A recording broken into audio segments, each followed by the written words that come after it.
What is going on, everybody? Welcome back to another episode of Past the Barb. You are currently listening to the #1 outdoor podcast in the world, Past the Barb, checking in right now. It is Cinco de Mayo. Happy Cinco de Mayo, folks. Happy Cinco de Mayo, indeed. And we're here to celebrate. So we're going to kick this thing off. It's me and Sobi tonight. Brother, what is going on? Ladies and gentlemen, what is up? What is shaking? We have good news and better news. The good news is it's Minnesota fishing opener in less than 7 days. It was Wisconsin fishing opener last weekend.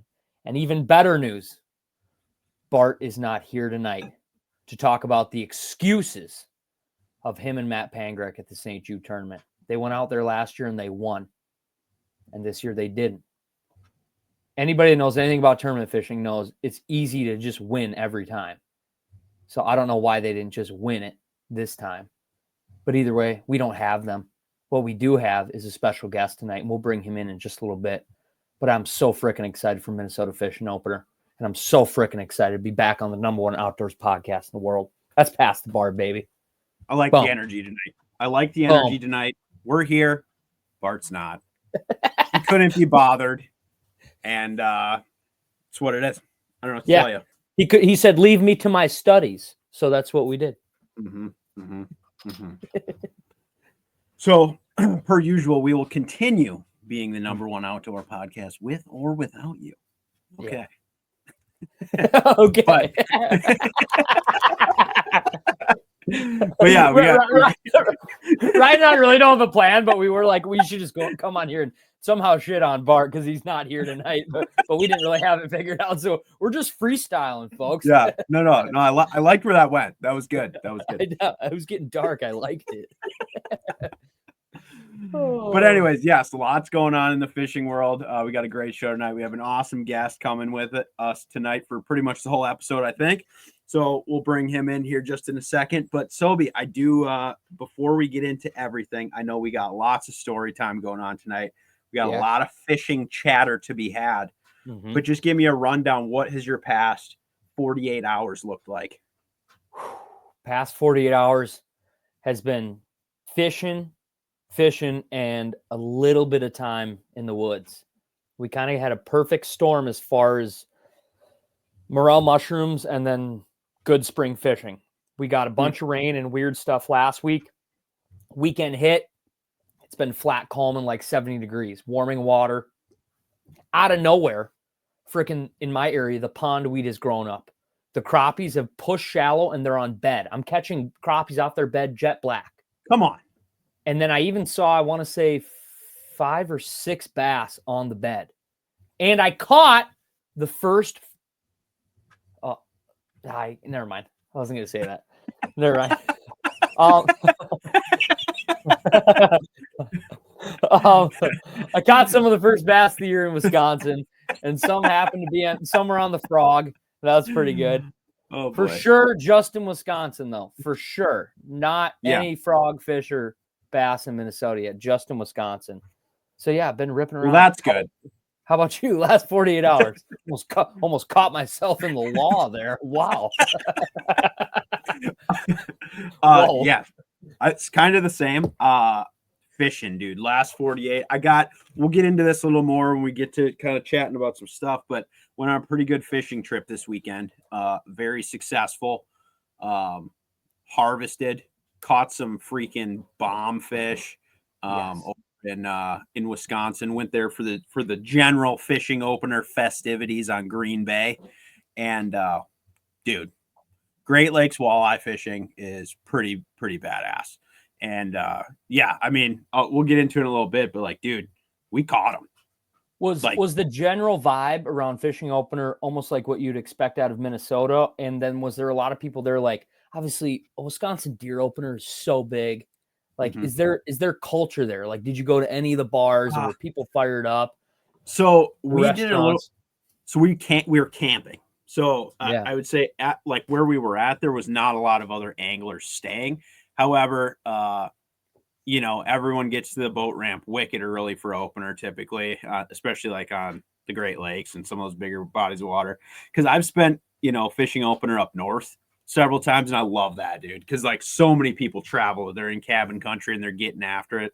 So it's a little bit different vibe, I think, over like kind of in that area. But there's a lot of people fishing, man. Like it's wicked. And I know that like a lot of people are there to definitely like harvest pretty heavy too. I mean, on Green Bay, it's just, I don't know, part of the deal over there is a lot, I think that's why a lot of people travel to go do that. But it was sweet to see a lot of people out. There was a lot of boats all over everywhere you went. There's people trailering all over. We didn't stay. We weren't like in the town of Green Bay. Really, we were kind of up the peninsula, going up towards Sturgeon Bay a little bit. So yeah, super fun vibe over there. And the fishing was awesome. And, were any PBs broken? And did you harvest? PBs were broken, multiple. 2 PBs broken. Harvest confirmed. And we had a great time, dude. We had a great time. We had freaking walleye camp. We had a bunch of family over there. We had 3 boats in camp, and everyone was freaking whacking. That's 10 out of 10 weekend, buddy. Dude, it was awesome. First campfire of the season. Come on. Yeah. Walleye camp, dude. And I want that to be more of a thing as, I don't know, into the future. Like there's so much culture around deer camp. I really think for like a Minnesota and Wisconsin, like these places that have fishing seasons, like I want that to be just as big of a thing. It probably never will be as big of a thing, but like I want it to be more of a thing. You know what I mean? Dude, like a walleye. Well, just like fishing trips in general, dude. Just hit. Like that's like you're all staying in one spot. Like we had a big a double campsite. Everyone was camped out. Oh, dude, it was sick. Yeah, wicked good. But yeah, that's I just got back from that last night at like midnight or whatever. Went to work today. My ass was dragging hard. But here I am. Anytime after like a long weekend fishing trip, Mondays are the worst. Steph and I felt the same way. We woke up this morning, we're like, no. We almost do it. We almost get like a little depression Sunday night. And it's when you have such a fun weekend and so jam-packed, you're just like, and anything else I would have said no to, but Past the Barb, I'm here. I'm here. Not just for me, for the people. For the people. This is the number one outdoors podcast in the world. We're here for them, dude. Should we bring in our guest? Can I intro Let's bring in our guest? Yeah, I think bring him in. Let's bring him in. He's a longtime guest of Past the Barb, a good pal, a good buddy, and a diehard multi-species banger. Fishes more than anybody else I know underneath the sun in the Midwest. Put anybody else up against him. This dude fishes every day for his job, and when he's not at his job, he's still fishing. He's one of the most lucrative, lethal multi-species anglers in the game today, and he's pumped for Minnesota opener. Ladies and gentlemen, Hays Baldwin. Bring him in. Welcome to the show, brother. There he is. There he is. What's up, What Jim? castle in the Northwoods are you coming to us from here? Yeah. This is Buddy Casey's house. He graciously gifted me this beautiful place to shoot the podcast. Incredible. Right here is 200 jars of syrup. Whoa. Yeah. Right. Is that homegrown? This is like a cartel situation. That's that homegrown. And it ain't Canadian import. Some distribution going on there, brother. Incredible. Get you some Bisquick and sit down with some butter and put some syrup on them waffles, boy. All right. Wait, we're going to do this first. Bart is not here. So before we do a total deep dive into the fishing chatter and talking about opener, I want you to give us a quick little Bart sports report from Hays Baldwin. What's going on in the world of sports in the Midwest? Sports? Yeah. I'm talking NBA, NHL, MLB. Give us a little touch on them. The Minnesota Wild went up against the Golden Knights the other day to continue the series and get to Game 7 to get out of the first round, which they haven't done. And I think they've got defeated in the first round 9 out of the last 10 years, and they failed to do it again. Incredible. it's just like a curse of sort of a black cloud over the state of hockey. Apparently, we're the state of hockey. It's just so weird. The Twins cannot fill Target Field. There's less than 10,000 people there for every game. They're absolutely horrid. And our saving grace, the Timberwolves, go up against, there you go, buddy, Steph Curry and the Warriors tomorrow night, 8:30 TNT. Better tune into that. How's it going to go down? Steph Curry is nasty, and Golden State is good. We've had 5 days rest. Golden State has had 1 day rest. Mm-hmm. Give us your prediction here. How does the series play out? The Wolves in 6, no question. Wolves in 6. You heard it here first. Oh, what's going to be a score of the first game? It's going to be 105 to 100. Count it. Will Ant-Man have 30? Ant-Man will have 25. Julius Randle will have 25. And Mr. Nas Reed will have 18, 20. Sprinkled in. Shout out Nas Reed. Reed, we were going to have Nas Reed on as a guest, I think, 3 weeks ago. It was kind of last minute back out deal, but Nas was going to come on. A lot of people out there love Nas. Minnesota loves it. Nas Reed towels are hanging all over. All right, buddy. So Ryan did it. I did it. Give us your last 48 hours. What did you do your last 48 hours? Holy cow. 48 hours ago, I was on Gull Lake, and we were working on I would say, the best crappie bite on Gull I've ever experienced. It was about a 200-piece day. On the south end of the lake, we found 2 cabbage beds that were absolutely loaded, and it was like probably every cast for the last 2 hours in the evening that came unglued, and we caught, I mean, I seriously think 200, 10 to 13-inch crappies, one after another, which was cool. What was the size structure of a lot of these fish? A lot of 11, 12s, which is good to see. Yeah. And they were egged up, and the males were getting that little bit of darkness on them. Oh. And today, getting there. Fast forward to today, I was out looking on Gull Lake with just my eyes, and I saw, I'd say, well over 300 to 400 walleyes with just my eyes today. No way. Really?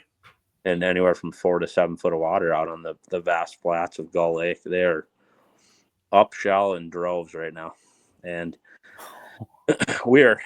and then I went into a channel looking for crappies, and lo and behold, there was bass on beds and crappies on beds up here in Brainerd today. What? Yeah. You saw bass on beds in Brainerd, Minnesota today? Yep. That's got to be one of the earliest you've ever seen. What was your water temperature? What was your water temperature? Main lake. 59, 58, 59. Surface, of course, but still, it's Gull Lake. It's a deep, clear lake. Like that's. I'm predicting the absolute top. I mean, the bass bite's going to be tough on opener up here. I'm probably actually only going to go fish smallmouth, but the walleye bite is going to be absolutely unglued. Wow. It is going to be one to remember, I have a feeling. You could have bet me any amount of money, and I would say you will not find a bass on bed on Gull Lake today. That is, I mean, that's straight up middle Minnesota. I can't believe that. It just must be the calm and the heat. It just, when they go, they go. I caught a crappie today that was so black that, I mean, it was as black as the one you caught, Sobi. Wow. Did you sight fish them? I couldn't get the ones that were just sitting under the surface of it, but the ones that were they were kind of near upcoming like pad stems that were like halfway up. So I assume that, I mean, if they weren't on bed, they'll be on bed tomorrow. Like, I mean, they were like there, to be honest with you. But wow, I've been catching some jet black charcoal metro crappies the past week. Yeah, and they are dirty shallow. Yeah, everything dirty shallow. My friend Chase was doing docks on Round Lake today and saw a beautiful muskie in the reeds. Really? That's cool. Doing the deal. Gull Lake was stocked with muskies. For for the last 8 years, every odd year. So for all of you muskie nuts, I'd say there's some hot. It's going to be some hot 40s here in the next couple of years, ready to roll. Hell yeah. On whatever you want to throw, buddy. So you think overall, where do you think the walleye bite is the best across the state of Minnesota for opener? Like bring us down from Lake of the Woods and kind of the amount of folks that go up there, or Red Lake, all the way down to the Leech Lake area, all the way down to the Brainerd Mille Lacs area, all the way down to the cities. Lake of the Woods is incredible. Obviously, just the biomass of fish in there is pretty incredible. You can go up there and probably have a lot of success. The fish up there there's probably like some males still milking up there, I would assume. The fish that spawn Main Lake, I guess. Not all the fish go into the river, obviously. I'd say, moving south, like to Red Lake, I think the bite on Red's going to be pretty phenomenal too. They probably spawned 10 days ago or 2 weeks ago. So they're pretty well recovered. So that should be pretty good. But then you get towards Brainerd. What about Vermilion, your lake you guide at? Yeah, that ice just came off that yesterday, believe it or not. Why? So, I don't know. It's amazing. It's a month after the ice came off in the metro. It's like a different world up there. But it's incredible. That's not weird. That's weird to me because Vermilion Lake is stained. Like, why does that water not heat up faster and the ice come off quicker than you'd even think? I think it's colder and more snow, and it's just a colder environment up there, you know? Yeah. But I expect, if you really want to pound them, go to Mille Lacs. I guess I was talking to Al Linder today, and he was out there trying to catch perch a couple days ago. Didn't find the perch, but saw a lot of walleyes and big giant smallmouth up shallow. And that was 2 days ago. Oh, man. Wow. Mille Lacs is one of probably the best friggin' walleye lake in the state, one of them. But we'll open on Gull Lake like we do every year, and the fish on Gull probably spawned 3 weeks ago now. So those fish are pretty well recovered, and I think just from the sheer amount that I saw, it's going to be a timing thing. But if you get on them at the right time, it's going to be mouth open. They're going to be. What's your opening day tactic? You going at night, or are you going? Well, hold on. Before we get to his opening day traditions, bring us down to the metro. Give us a metro report. Before you moved up to Brainerd a couple of days ago, you've been residing in the metro. What have you seen? Yeah, right before I left, I had I caught a bunch of big crappies on Minnetonka, of course. Could have used them a couple days prior in that tournament. And in an area that we fished in the tournament, I caught like a couple almost 14 inchers, like 3 of them, and then a bunch of like 12 inchers. So I don't know if it's weird. Like they were just like on these spots, but I guess during tournament day when we fished for them, Sam, they just weren't. There were so many little bluegills, and it was just tough to. But when I went in, Oh boy, we've lost him. He cut the feed. He's back. He's back. Anyways, when we were in there the other day, it was tough. But I don't know. I think that more weeds, honest to God, like, it's amazing. Like you said, the pond weed came up or whatever where you're at. On friggin' Minnetonka, the weeds were like way like to the surface when I was like 5 days after that tournament. Just You're incredible. kidding me. It just no, it just everything came up, and like all of a sudden there was like I caught like half a dozen weighable big crappies. You know what I mean? It's like you get a 70-75 degree sunny day that's calm. Things are like I'll bet you the bass are getting off beds down there by opener. Seriously. Yeah. Things change quick. They change quick. Yeah. I always think it's gnarly too. Obviously, we're in much smaller lakes, but like in the Midwest, I feel like bass, especially, or whatever it is, they spawn so fast. The spawn can be fast. Like the spawn can be 4 or 5 days done. I don't care if it's crappies, bass, walleyes, whatever. It's like 1 week you'll go out and pre-spawn. The next week you go out catch them post-spawn. Like crazy. Yeah, I agree, especially on really small bodies of water.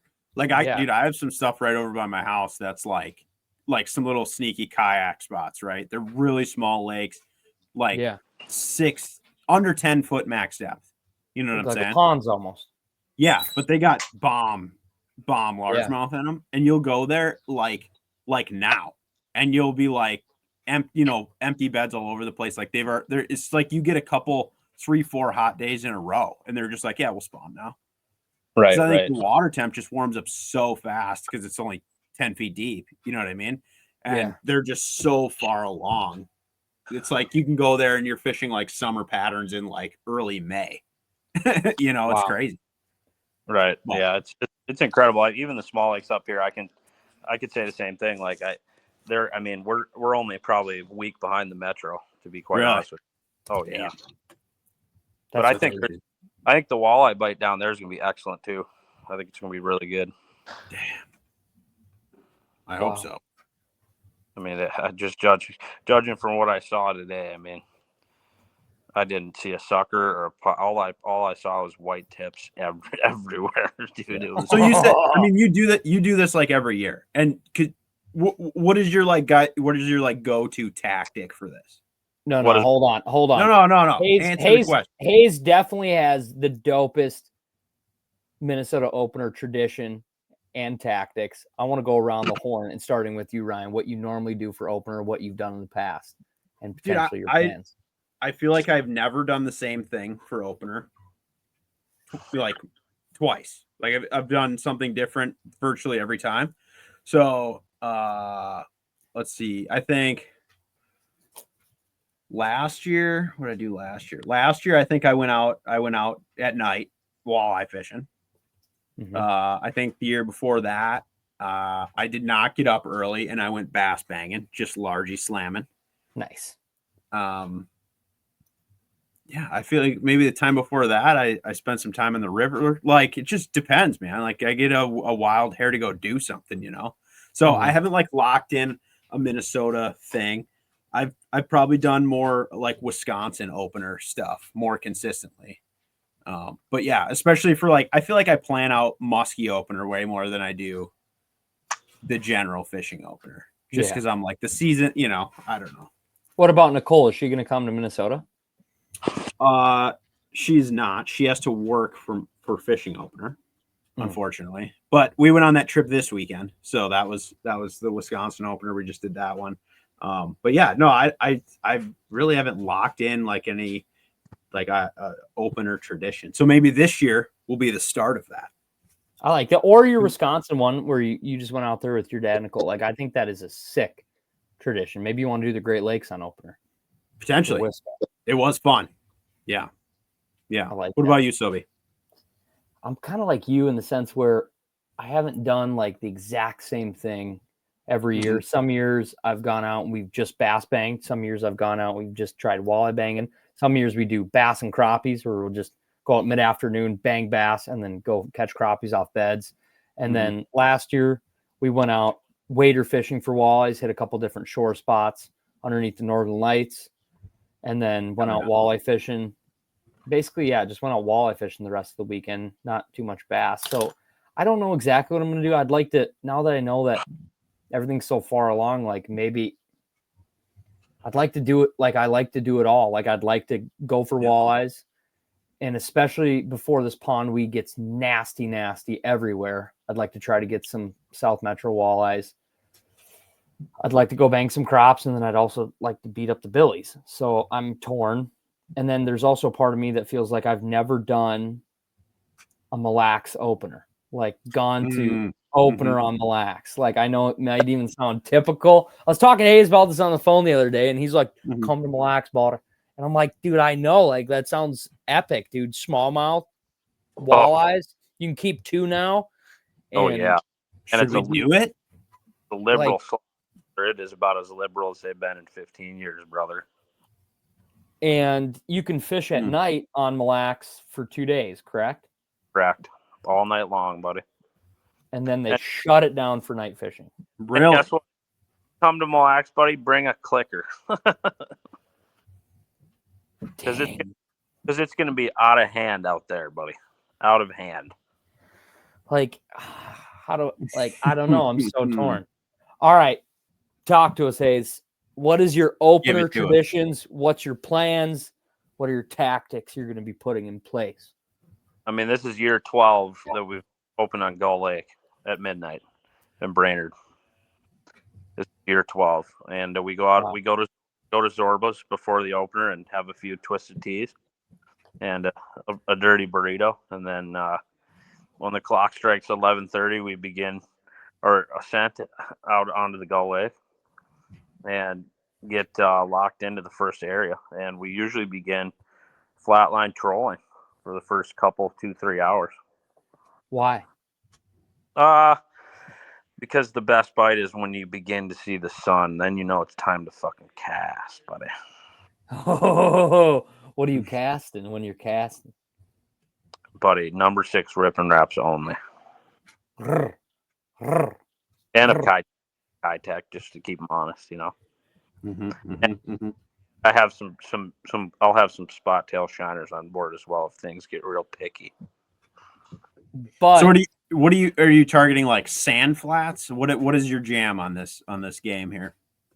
Yeah, the sand flats and also the developing inside weed line. There's actually, I was out there today and I saw a lot of developing cabbage on the lake that was just starting to come up, and maybe some milfoil as well.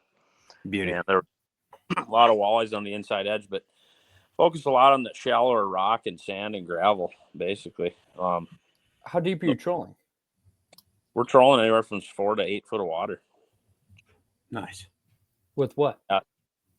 We're trolling a lot of shadow wraps. Original shadow wraps are really good bait. And then if we end up a little deeper, the Husky Jerk's a good one. And then the tried and true original floater has got a lot of fish for us over the years as well. I do like the OG floater and the jointed floater. Classic. It's a lethal walleye bait, dude. How deep will those original shadow wraps go down, the shallow ones, when you're trolling? 3 feet? 3, 4. That's why I like them. I've always been a proponent of, even if you're fishing 8 foot of water, those shallow cranks, like, especially when it looks like we're going to have pretty clear nights up, it's going to be sunny and clear. And so, the walleye can see the silhouette of that bait. And so it seems the higher it is in the water column, they can come unglued on it, even if it's only 2-3 foot down over 7-8 foot of water. Yeah, the original shadow wrap has really been a killer. That perch color, but I feel like that's a total misconception, at least that, like,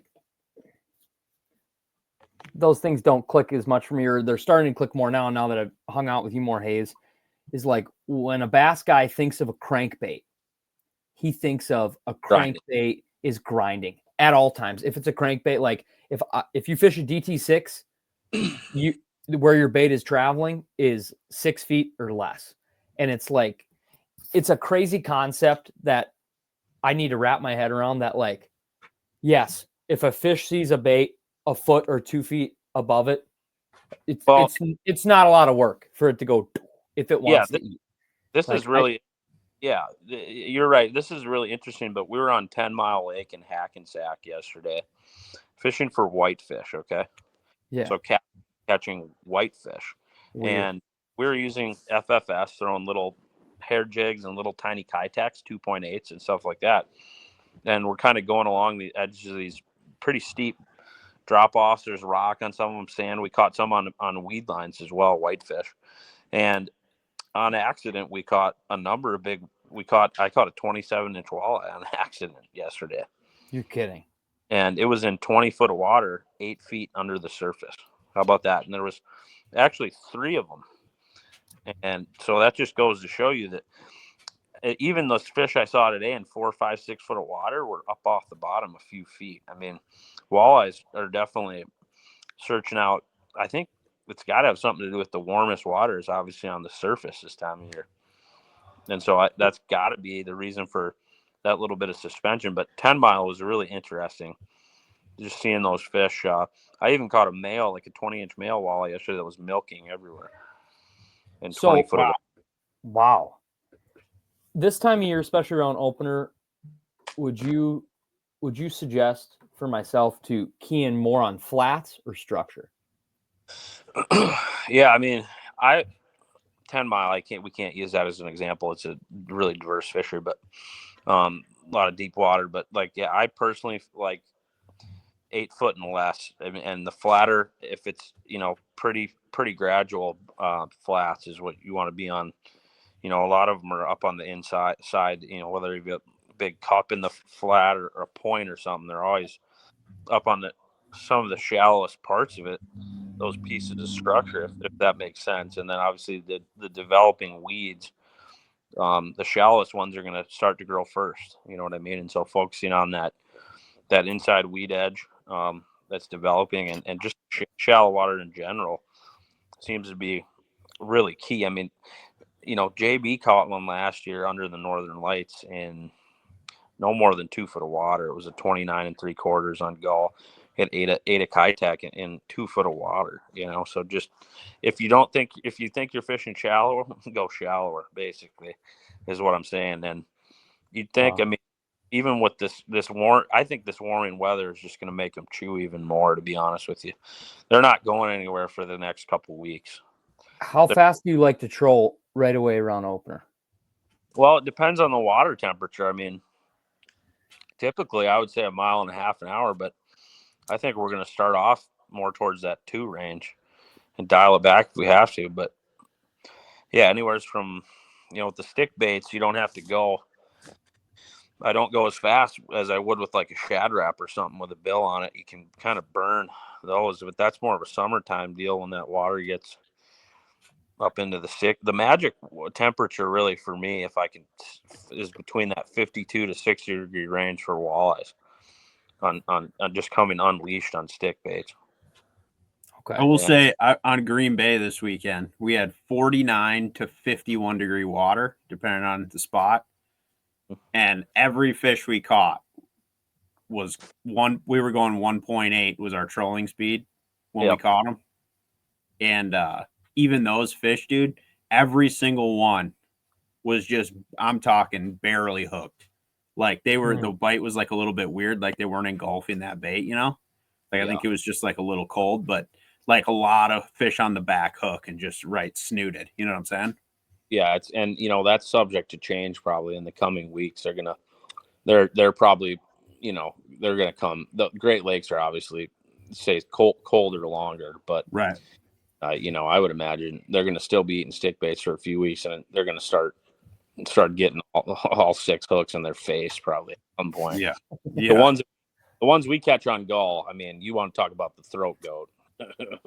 I mean, we were catching That's them what I'm talking about. Yeah. We were last year, and they were just they were at lunch, and we're pulling the cranks, and all of a sudden it's just like one tick and just on and just hammer.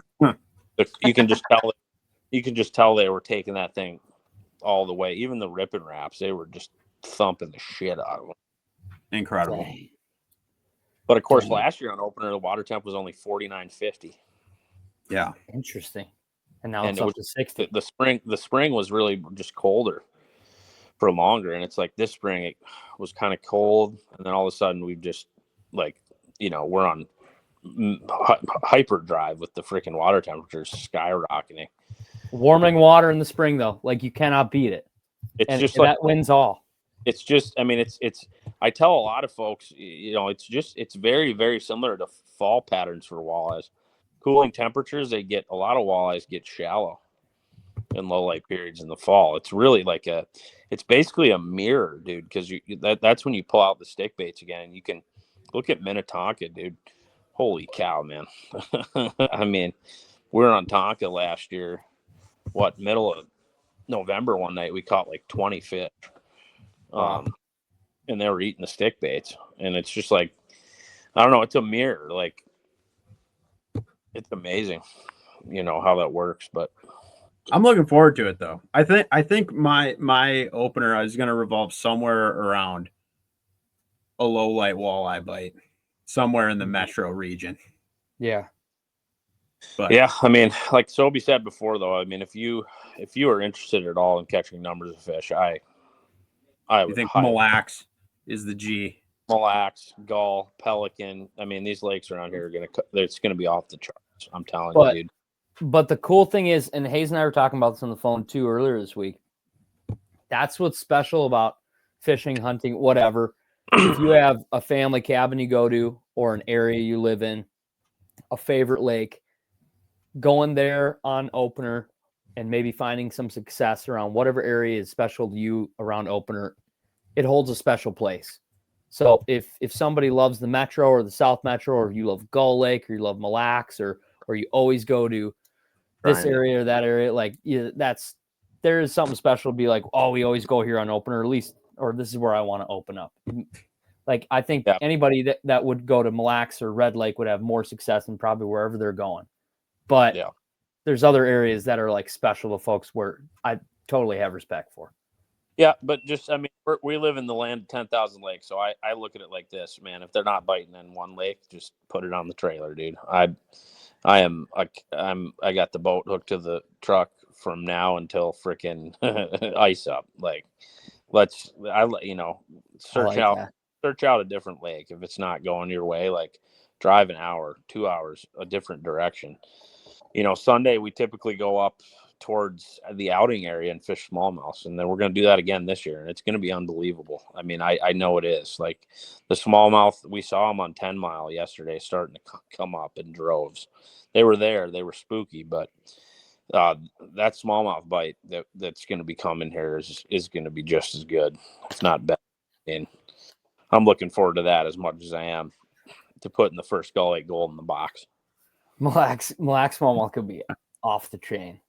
Yeah, I mean the largemouth is kind of weird, dude. I'm not gonna. I told JB today. I said the Gull Lake largemouth fight is gonna be tough. I mean, it's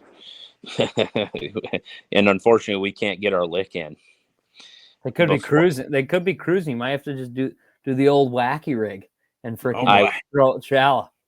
I would rather watch paint dry, my friend. Really? If I cannot take a swim jig or a chatterbait and just burn, no, thank you. I don't want it. I don't want it. The word on the street is 2026. The bass season will be open. Can you imagine? All to have at it, and it's going to be unbelievable, probably. And I'll believe it when I see it. Yeah. I mean, we're surrounded by Wisconsin, legal, Iowa, legal, South Dakota, legal, North Dakota, legal. We are landlocked. You're landlocked by legals. There's legals everywhere. by Republican states, damn it. Oh, man. Get with it, Minnesota. What the hell? What the hell? I love Is there a particular like, obviously opener you're going to go Gull, probably trolling and cast for walleyes, but is there one bite, I mean, not even for opener, just that you are looking forward to, like in the first half of summer? Spring. I mean, it'll get old pretty quick, but just that bite on vermilion in June is just off the charts, dude. I mean, is it for bigs or for numbers or for both? I mean, 2 years ago it was for bigs, dude. We caught I don't even know, dude. A lot of 25 to 29 inches. We caught 5/28 one day, and the biggest was 29 and a quarter. On slip bobbers? On corks, yeah. Cork and a leech, yeah. Incredible. And 5 foot water on some of them boulder piles on vermilion, which there's a lot of them. Just take that little cheater box and spin it in there and have a look.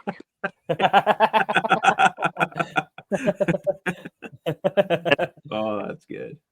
It's lovely. I mean, we talked about it today. I was talking to Jeremy Smith, Intermedia, about it. Just how I mean, obviously, muskie world, it's become a big thing. But I mean, a lot of these walleye spots are now being fished, and we're seeing these fish that ultimately could not be caught or fished for prior to forward-facing sonar. Now I can see them, and I don't have to drive over them, and I wouldn't be able to see them on side imaging in boulders anyways.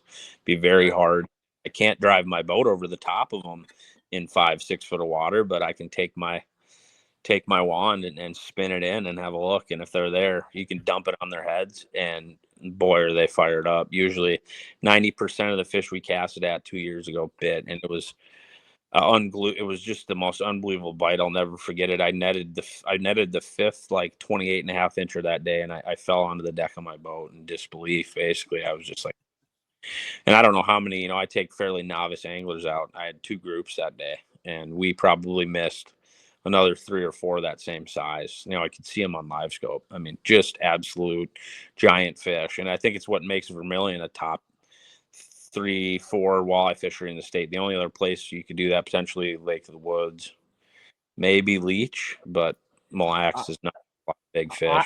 I would love to do a shameless plug. How does a listener go fishing with you this summer?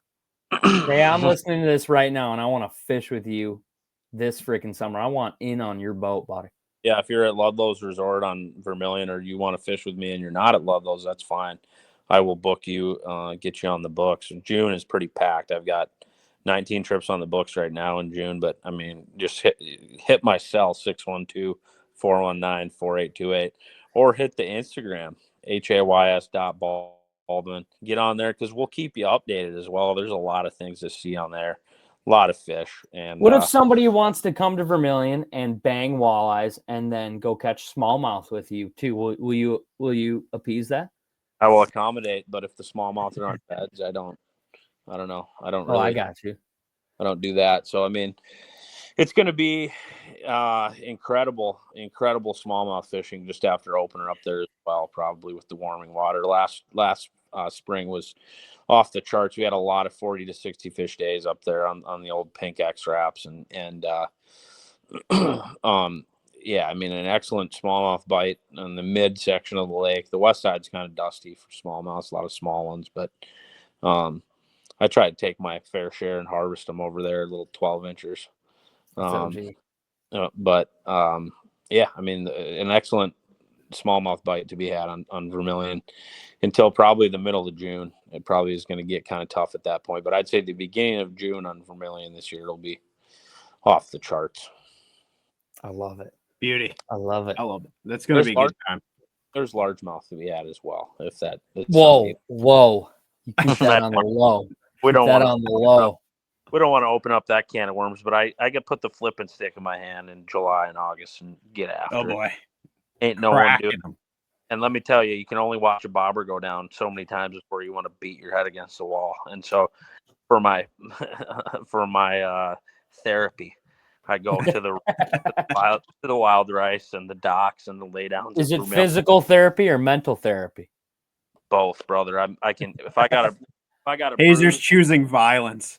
If I got a bruise right at the end of the day from sticking, then I know I got him. But I was never a proponent of fluorocarbon, but now I'd like to really slackline them on like 17 or 20 and just hit them where it hurts.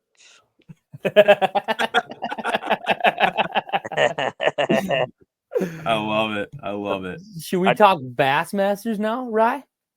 We can talk Bassmasters. Or you got something else on the agenda? Well, I just wanted to chat about just fishing, man. Like I know we kind of broke it down, but I actually wanted to pick Hays' brain a little on the walleye situation, being that I just came off of a trip there. So Hays, have you indulged in the Great Lakes walleye situation? A couple of times with my pal Sam, but not to the extent that I'd like to. Obviously, I'm kind of stuck in May, beginning of May through October, but yeah, I think it's something I'd love to revisit, like Green Bay or Lake Michigan in general. In the fall, I'd love to make a fall trip out there, but I think Fort Peck's maybe on the docket. There's so many things. Okay. So many things I want to do, but yeah, I have not indulged in I heard the summer walleye bite on freaking Lake Michigan can be wild too. I've heard that as well, and I don't have a ton of experience over there. I feel like most of the time I head over that way, I'm salmon fishing, but this is something some of my family's been doing for the past handful of years. and having some success like on opening weekend. So that was what we did this year. Went over, we're fishing the I guess would be the east side of the bay, so like kind of south of Sturgeon Bay. But like, dude, we caught a lot of big fish, and it was like I went over there really with the intention of like trying to find a casting bite. Like I know like trolling kind of, it goes down trolling out there, but I was like, dude, I want to find them, and I had some structures that I wanted to go and look at, and I did, and at least maybe it was the area I was in, or maybe some people that spent a lot more time doing this, dude. I don't know if there was some kind of rough fish spawn happening or whatever, but dude, like it was like anywhere under 20 feet of water was just fish in every direction. Like your side imaging, anywhere you dropped live, you're looking around, dude. It was like, and they were not small. Like these were big fish. I don't know if they were drum or what, but there was plethora of other fish. And so we spent some time kind of up shallow scoping and looking, and not a lot of action on that. There was a lot of fish doing whatever they were doing, but I couldn't get them to do it. But we did get into them trolling, so we kind of abandoned that plan because I was just like, I don't know how we're gonna really break this down. Like I feel fairly proficient with my electronics, and even I was just like, dude, I don't even know what the hell I'm looking at here. Did you try any hair? Not no. So the first day, so Friday, so basically we just went for the weekend. Drove over there Friday afternoon. We went out, basically just went and scoped a bunch of structure that looked good. There was fish all over it. We were snap jigging some small plastics, jigging plastics, and some jerk baits, husky jerks, and some other jerk baits and stuff on some of the shallow stuff, and just was not getting much action. We hooked up, but we never got to see what it was with one fish on a shallow like rock spine deal. But then yeah, it was just tough after that. So yeah, we only had maybe I'll say 3 hours to fish on Friday, and then we were trying to make a game plan for the morning. So we're like, screw it. We didn't come up with anything that was really good. So we're just like, let's just troll in the morning and see what happens. And the plan was just to kind of troll outside of some of this structure that we had found, and it ended up working out pretty good. Like we started catching them pretty early in the day, and it wasn't what I would consider like hot and heavy, but we definitely dialed in a few areas that I think if I went back or I had another day, I would have went and probably been more scope biting on some of these areas, because they were smaller, like maybe quarter-mile stretches where we caught literally every fish that we caught. And but we were pulling cranks, a lot of flicker minnows and stuff. And yeah, dude, we crushed. I think we had 3 28s and a lot of 25 to 27s. Damn. Incredible. It was like for big fish, definitely the best numbers of big fish I've ever had in my boat ever. And it was just a weekend. Like it was crazy. I was like, I wish I could stay and just do this, because it was going down. And like I said, what we were doing was working really, really well. I didn't have an opportunity to like talk to a lot of other people that were there, but we had, like I said, we kind of had like walleye camp. So we had 3 boats in our camp, and everyone was catching every day. So I think in our Were camp, they trolling as well? Yeah. Yep. And like we were all fishing kind of the same areas because we're all like sharing information and stuff. So Yeah. like we had found that one area on Saturday in the morning, and the other guys, we sent them there. We went in kind of in the middle of the day. They ran up there, and we left them biting. They started catching. We came back out in the afternoon, and everyone was catching. So it was definitely an area that was good. And like the Great Lakes just have so many fish. I just like the sheer amount of walleyes is stupid. And so when you get around them, I just think you get them to go. But yeah, we had a good pattern going, and it was like a weird deal. Like, Hays, you ever had this where, especially when it's windy, because so for basically half the day each day, it was rolling, and it's a northeast wind, and on Green Bay, that is like rolling V wind, that's coming right down the bay. And so we're every bite we had, I think with the exception of one, every bite we had the entire weekend was driving basically with the wind going like essentially down current. Turn around, we run the same areas, same everything going upwind, and we never catch fish. Yeah, but you literally set up on the same line and troll it back, and you'd get bit almost every time. Yeah. I mean, we see that on gull and mille lacs, stuff like that. And I think actually what a lot of it has to do with is the direction the fish are sitting. So I think Yeah. walleye is a lot more apt to eat a crankbait that actually is coming at them and like Okay. hits instead of the bait coming over their heads, if that makes sense. Yeah. So I mean, that could have That, been. that would make sense because that's like how bait would probably travel too with the wind. You know what I mean? Like wind dictates the movement of bait a lot. Like that. I mean, It just, I mean, yeah. I think it just the direction the fish are sitting a lot of the times. That's kind of how we felt too. Like they were kind of facing maybe just into that current and they just wanted it that way. But I don't know. And like, the Great Lakes, I think is one, it's like intimidating because it's just so much water. And I was trying to wrap my head around, like I said, I've only done the spring walleye bite over there one other time. So I was kind of just looking at it like, how do I make this make sense to myself, having, not a lot of experience over there. But I was just like, I just looked at it like, I'm not just going to fish wide open water. So I was just finding like structure that I thought would hold fish.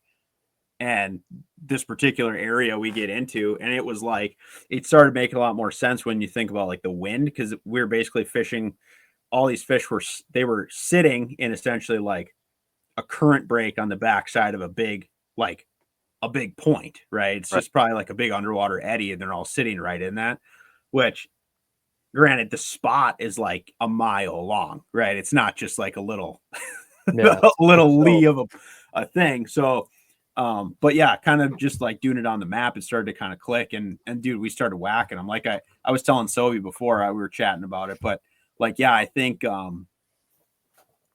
I think the smallest fish our whole camp caught was maybe a 22 incher.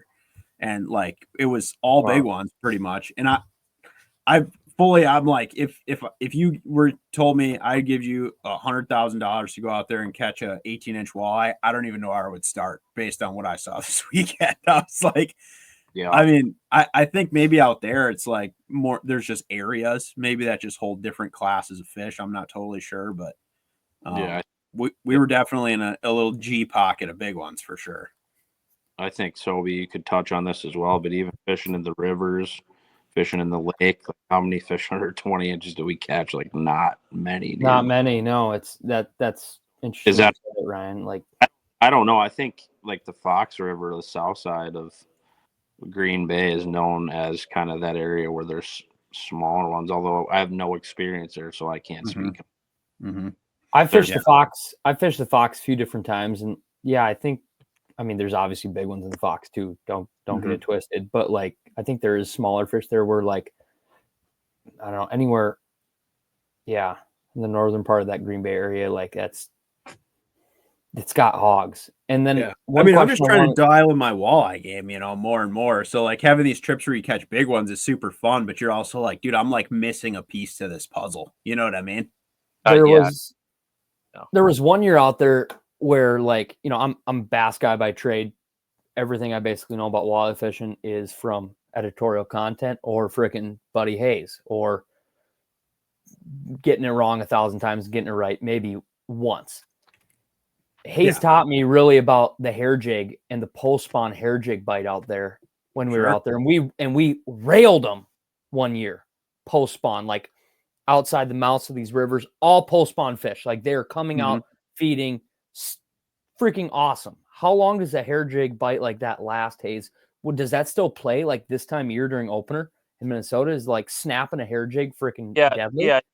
Yeah, it's definitely a player. And then, as the water warms, you're just imparting more action on the bait, and I think it dies off when that water gets over 60, 62, something like that. But yeah, I would say you're just imparting a different action on the bait, but it's such a subtle yet, it's kind of like you can power fish it, you can finesse fish it. It's just like, it's different than, I mean, and you're fishing a lot of bucktail, obviously. I don't think we fished a lot of like, what is it? You're fishing small, fishing like marabou, where it's like a lot slower of a presentation. Were you fishing bucktail on like your daddy's hand tied? Is that bucktail or was it marabou? That's bucktail. Yep. Yeah. Bucktail. it just got a different look in the water. I think it resembles like a bait fish more or something. It's a lot more streamlined in the fact that it just cuts water really well, and I think it just works it works. Hair jigs on Green Bay are like one of the 2 or 3 baits. Yeah. And I think, you get around them. If you would have got, you just said you didn't throw it a lot when you were there or what? Yeah. That, and I just I never, to be fully honest, I never got in an area where I really felt like there was a lot of fish. You know what I mean? There was a lot of all types of fish was the problem. I think that's kind of part of the game out there is being able to either differentiate what you're looking at when there's that much everything, right? Because I think, even some of the other boats that we were fishing with, caught a whitefish, or I think even one like pretty big ass quillback, on a crankbait. But I just think that we were in an area like maybe we could have made a long run or went to a different ramp where there was less of that going on and it'd be easier to find just walleyes. Yep.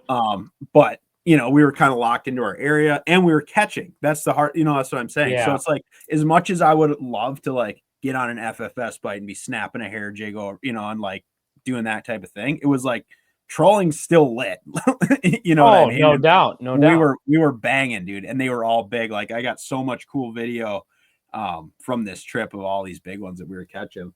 And I said, we caught, I think my boat, we had 328s between Saturday and Sunday. And because Nicole was there, she caught her PB, which was just a mule, dude. And granted, they're all, these fish are all spawned out, but they were still really healthy looking fish. And then my dad caught another one that he was definitely his PB by weight, but I think he had one that was maybe a half inch longer or something before, but it was definitely just a mule of a walleye, dude. And it was super fun to get on them. But the water was real dirty in our area where we were fishing and compared to previous trips that I've been. And there's some really, really clear water on Green Bay, but the area we were in, I think it was just, it's been raining a lot and it was really windy and it was all churned up. I think that the area that we caught the most fish in was maybe 3 foot of clarity. It was pretty dirty for Lake Michigan. Yeah. But the fish were chewing, man. Like I said, it was pretty damn sweet. So yeah, just because I fish around rough fish a fair amount trying to catch walleyes, it seems like, especially with live scope, if you're looking at it, rough fish are swimming around a lot more, whitefish even too. They never stop swimming, whereas you're seeing a lot of walleyes, the marks are more so in a sense just floating. So something to look for, I guess, would be the marks are just not moving as much. I guess the walleyes move, but not like a sucker or a whitefish or something like that. That's really in my eyes more pelagic in a sense. They're just totally roamy. Yeah. And, well, you know how carp have a really distinct look on scope, right? They have that real flashy kind of back end to them or whatever. So it was we get in areas where you'd see that, and I was I'm pretty sure there's just a shit ton of carp up on this flat right here. But once you get around all those drum and stuff, it starts getting a little more I don't know, muddled. Yeah, walleyes are forever moving too, aren't they? Oh, absolutely, just not as fast as a sucker or a freaking whitefish. Even the walleyes that we accidentally caught yesterday were they were deeper water, but they just were distinctly different just looking at them than the whitefish we were catching were all over the place. You shine the FFS on them, it's they're here and then you turn it, they're over 20-30 feet away instantly. Wow. And so whereas the walleyes that we caught on accident, which of course we thought they were whitefish, obviously, they just weren't moving as much, and they kind of just hover really. And I think especially this time of year, the walleyes metabolism, in other words, I guess their willingness to eat a bait is not as strong as it would be when the water temperature is warmer, basically. I agree with that. Yep. Because even the ones that, because we did keep some of them, and like I always, check like what's in their belly. When you're on a fishing trip, I feel like it's always like, let's see what they're eating kind of thing. So the one day, dude, the first day we kept one and it puked up. Ryan's like just. What you got in there? Well, dude, like honestly, sometimes that helps you like dial in, but like, oh yeah. So the first day we had one puke up like a 6-inch white perch in the live well, and then all the other ones that we kept, with the exception of one, were completely empty. Like they, had maybe we're just like pulling into this spot to just feed, and I don't know, but the other ones were literally 1 to 2 inch white perch in their belly was all that was in there. So I don't know, because I rolled over a couple of sand humps, I'll say, that I side imaged a lot of fish on, and I whip back around and drop live and look at it, and it was like big schools of those white perch. Like it almost looked like a megawatt of crappies, like when you're looking at, and they were just shit stacked on these shallow sand humps. Right. And then everywhere that we were getting bit on these walleyes were like right off of the points outside of those. So I don't know. That was kind of what we guessed. What do you got going, Hazer? Okay, the cat just freaking grabbed a bunny, and here it is. The cat my gosh! Dragged a small rabbit. Is it dead? No, he's alive.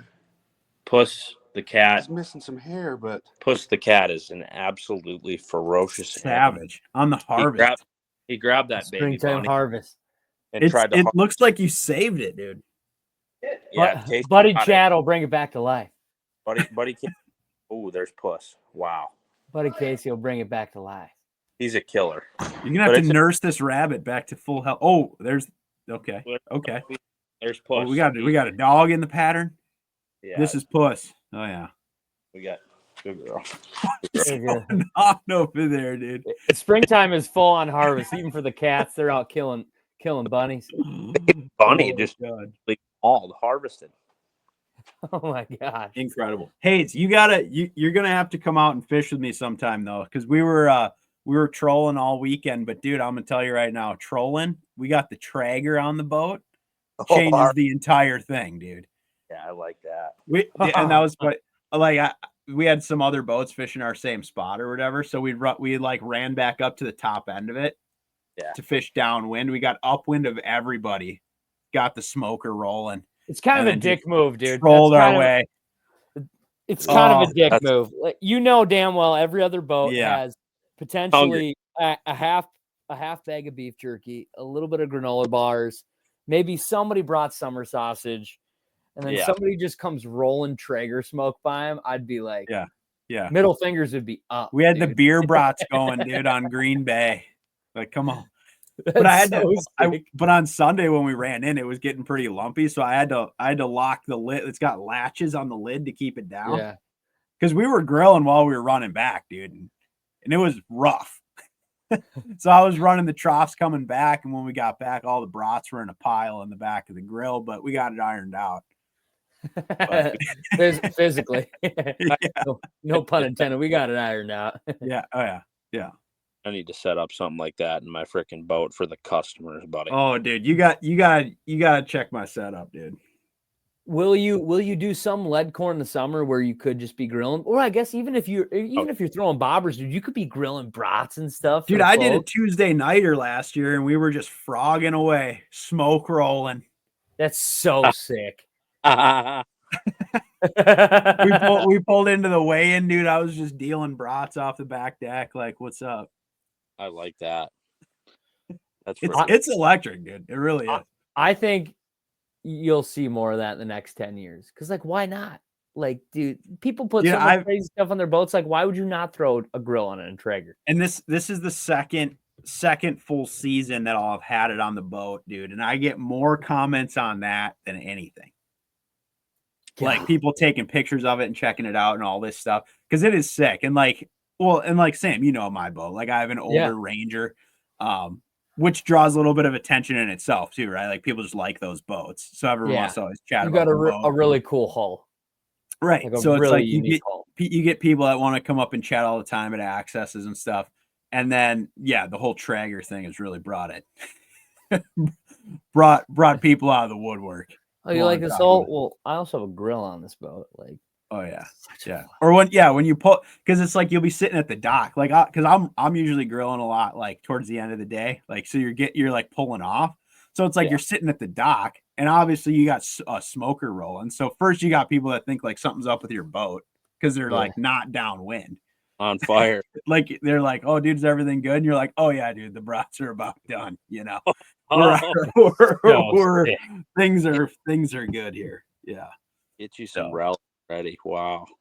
But yeah, so I'll try to show that. I did film a bunch of stuff this weekend, so God willing, it'll see the light of day. Put it out. Put it out. Even if it's vloggy as hell, dude, put it out. It's actually pretty solid. And we did I'll throw this out there. There's a little nugget. So we're on the way back from the boat ramp back to the campsite, and Nicole spots a patch of ramps in the woods off the side of the road. What do you mean ramps? Mushrooms? Like no ramps. They're like onions. Oh, like wild ramps. So I'm like, okay, sweet. So we pulled after we went fishing. When we were coming back, we pulled in there and we went and picked a shit ton of them. Oh, and they were awesome. And so we made walleye ceviche in the campsite, and we filmed it with wild ramps. Out of control. So good, dude. Out of control. Stop flexing. That is that is a flex. That's what happened. That's how it played out. It was real life. That is the most unbelievable shit I've ever heard. Yeah, and then like we just happened to catch like a bunch of like 26, 28-inch walleyes. Hazer, I'll have to send you some of these pictures, dude. I was sending because I was like, I don't deserve what's happening right now, you know?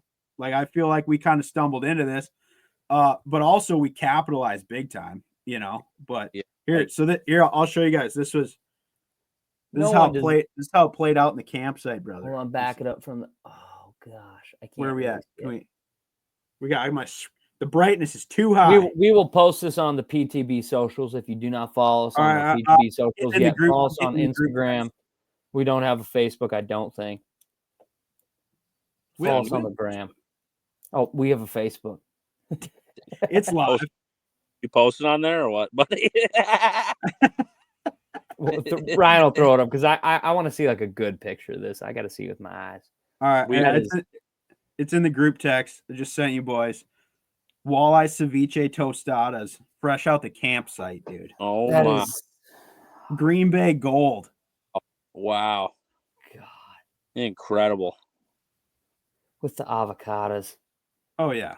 On a little bit of a burned corn shell. My gosh, like a heated corn it's beauty. shell. So yeah, dude, it was awesome. Would you mow, Sobi? Oh my gosh, I would mow. I'm a man. I consider myself a trash can. I would eat anything, but I have a wide palate, and anything Ryan sends me pictures of, I'm just like, oh man, this little teaser. This one I sent Sobi this earlier, but I'll send it to Hays so at least he can indulge a bit in case the video doesn't come out. But this, you'll like that, Hazer. It's a good little clip for you. You can save that one for later. But yeah, dude, Green Bay was sick. Looking forward to doing some more walleye fishing. I'm definitely going to go up, do some northern Wisconsin walleye banging in the near future, which is definitely not as many big ones, but it's a lot of fun. Well, it's still a good time. Yeah. Especially the like sunset cranking, little jointed floaters, dude, right on the shoreline rock, dude. Yeah. Yeah, I'll be there. Hell right. All right, let's dive into a little. Give some people a couple nuggets here. So let's do a little. Okay, we wanted to do like we haven't done geared up in a long time. We're gonna dabble here. We'll do fantasy after this. Okay. Because we do have an upcoming tournament here on Lake Fork starting in just like 2 days. But all this fishing opener chatter. Let's give the people a few good pieces of equipment here. Geared Up is a segment that we debuted just to tell people things that they gotta have. So let's just do a little fishing opener geared up version, essential for the boat for opening weekend. Let me run to the bathroom and grab the gear really quick. Oh, you're okay. All right. A a quick pee break. Folks, this is All the right. time where you need to pull off and grab some gas. If you're on a long road trip, go to the Trip. Big sponsor, Past The Barb, is Quick Trip. They've been a long time supporter. They actually recently dropped Buddy Jaron on their marketing budget, and they picked us up, which is amazing. And so, yeah, go into the Quick Trip, get yourself a quick double cheeseburger or some tendies, fill the tank, and just we'll be back with you in 1 minute. All right, Hays. So, What I mean, what's up? I said, what an exit. Oh yeah, always. He'll be back in like 30 seconds because he's a quick pisser. But so, I mean, you're going, like you said, you're gonna indulge in a little Zorbas. Delicious. You know, prior to fishing extravaganzas. Do you feel that there is like an optimal combination of drinks to burritos to be had prior to opening day? Oh, Hazer just kicked himself out of here. Incredible. Right there. Oh, there I am. You lost yourself. You're back. Press All right. button. Optimal drinks to burrito ratio opening weekend. What do you, I mean, it starts with a margarita right when I get there on the rocks. You know what Obviously. I mean? And then, enchiladas are actually slept on at Zorba's. Is actually a Mexican and pizza joint. Okay. Oh yeah. Mm-hmm. Enchiladas with rice and beans on the side, and then I'll wash that down with 2 or 3 twisted teas after that from on tap. Twisted teas on tap at Zorba's. Beauty. Yeah. See, I think that's an underrated thing. Not having to, necessarily crack one open, just to have them flowing. Yeah, and when we get out on the lake, I mean, we have a little bit of jack fire and maybe a little fireball to warm us up, in the middle of the night. Of it, 4 a.m. doesn't come when you haven't slept through, for since Thursday night it would have been. I mean, the gentlemen begin crashing after sunrise. It's really you really got to keep the engines firing on all cylinders.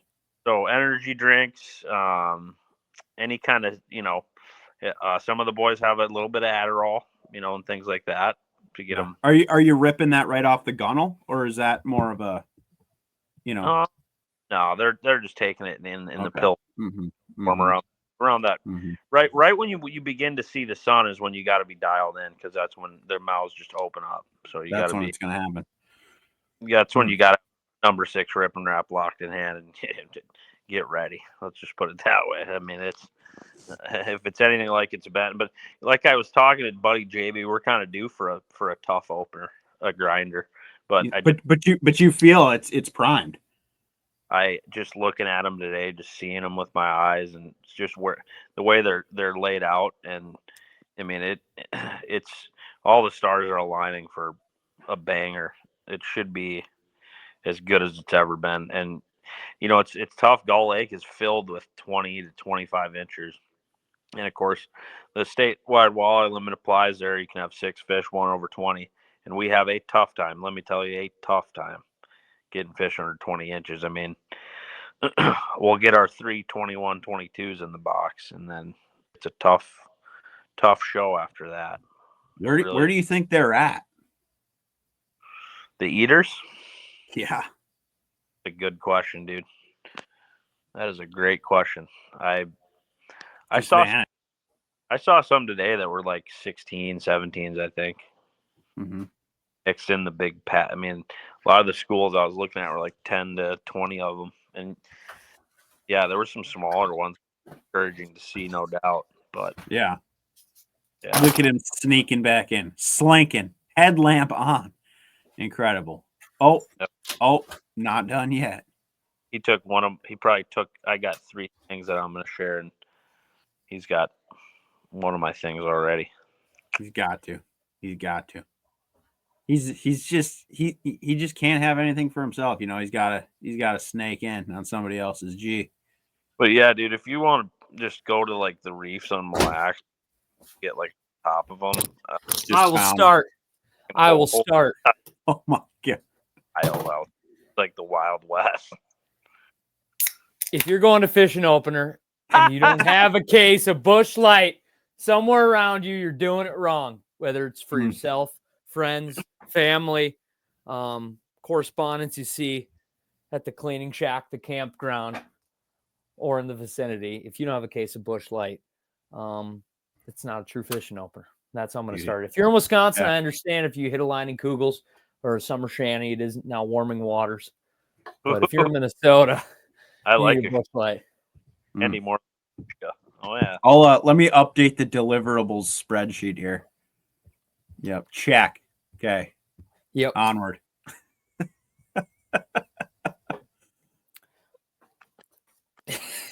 Who's up? What do you got? What Me? what do you say? Me? Yeah, so what are you doing? You talking to me? Who's up? Of course. Yeah, go for it. Go for it. Hazer. I started. He checked out, dude. He checked out. No, I'm trying to Mentally look something up here. out. I'm trying to look All right, something all up here. Hazer, give us a nugget. The number one thing you got to have on fishing opener is a sharp fillet knife. That's what I say. Oh, beauty. Yes. Write it down. A sharp fillet knife to absolutely cut the harvest at sunrise. And then get them in we usually get them in the deep fryer at about 8, 9 a.m. and start mowing. And then some fellows fall asleep and others continue to go out. And we chase bass usually, but this year might be a crappie harvest. We might go for a little 4-man, a little 40 banger crappies. Beauty. I like that. Yeah, a sharp fillet knife will get it done for you. That's the number one thing that I have on the Minnesota. I like that. I have like one in my truck, one in my boat, and yeah. Never enough. And I always say bring 2 because everyone else always forgets one, and if you're the odd man out, you're cutting. And that's and hand knives only. Electric fillet knives are sent by the devil. Preach. I would say I love an electric fillet knife. The Rapala R12, freaking money, electric fillet knife. But if you want a good knife to give to a friend or family member or to carry in the truck, I would recommend the Catch and Cook. I got fillet one. Knife. Shout out Buddy J. Siemens. It's really cool. It's like the only fillet knife I know of that folds into itself. It's just not flexible at all. No. But sharp, but very sharp. And it's the only fillet knife I know that I've lost 100 tops to fillet knives when you're in a clean shack or whatever, and then you go like, oh, it's gone. They disappear. This one cannot. It's wood. I do have that knife. I do have that knife. It's actually very good for butchering as well. Like deboning? Yeah, because it's not it's not super flexible like a normal fillet knife. It's like pretty rigid knife. Good knife. It's a good knife. I like it a lot, and I just like that it's it's foldable. It's cool. Yeah, no, it's a good one to just have on hand for sure. Mine right along the same line as Hays here on the harvest side. Make sure you got yourself a beauty bump board on board the boat, because that's one thing that'll burn you on a slot limit lake faster than anything else right there. Yeah, that's not having it. How many times have we forgot the damn bump board? A couple.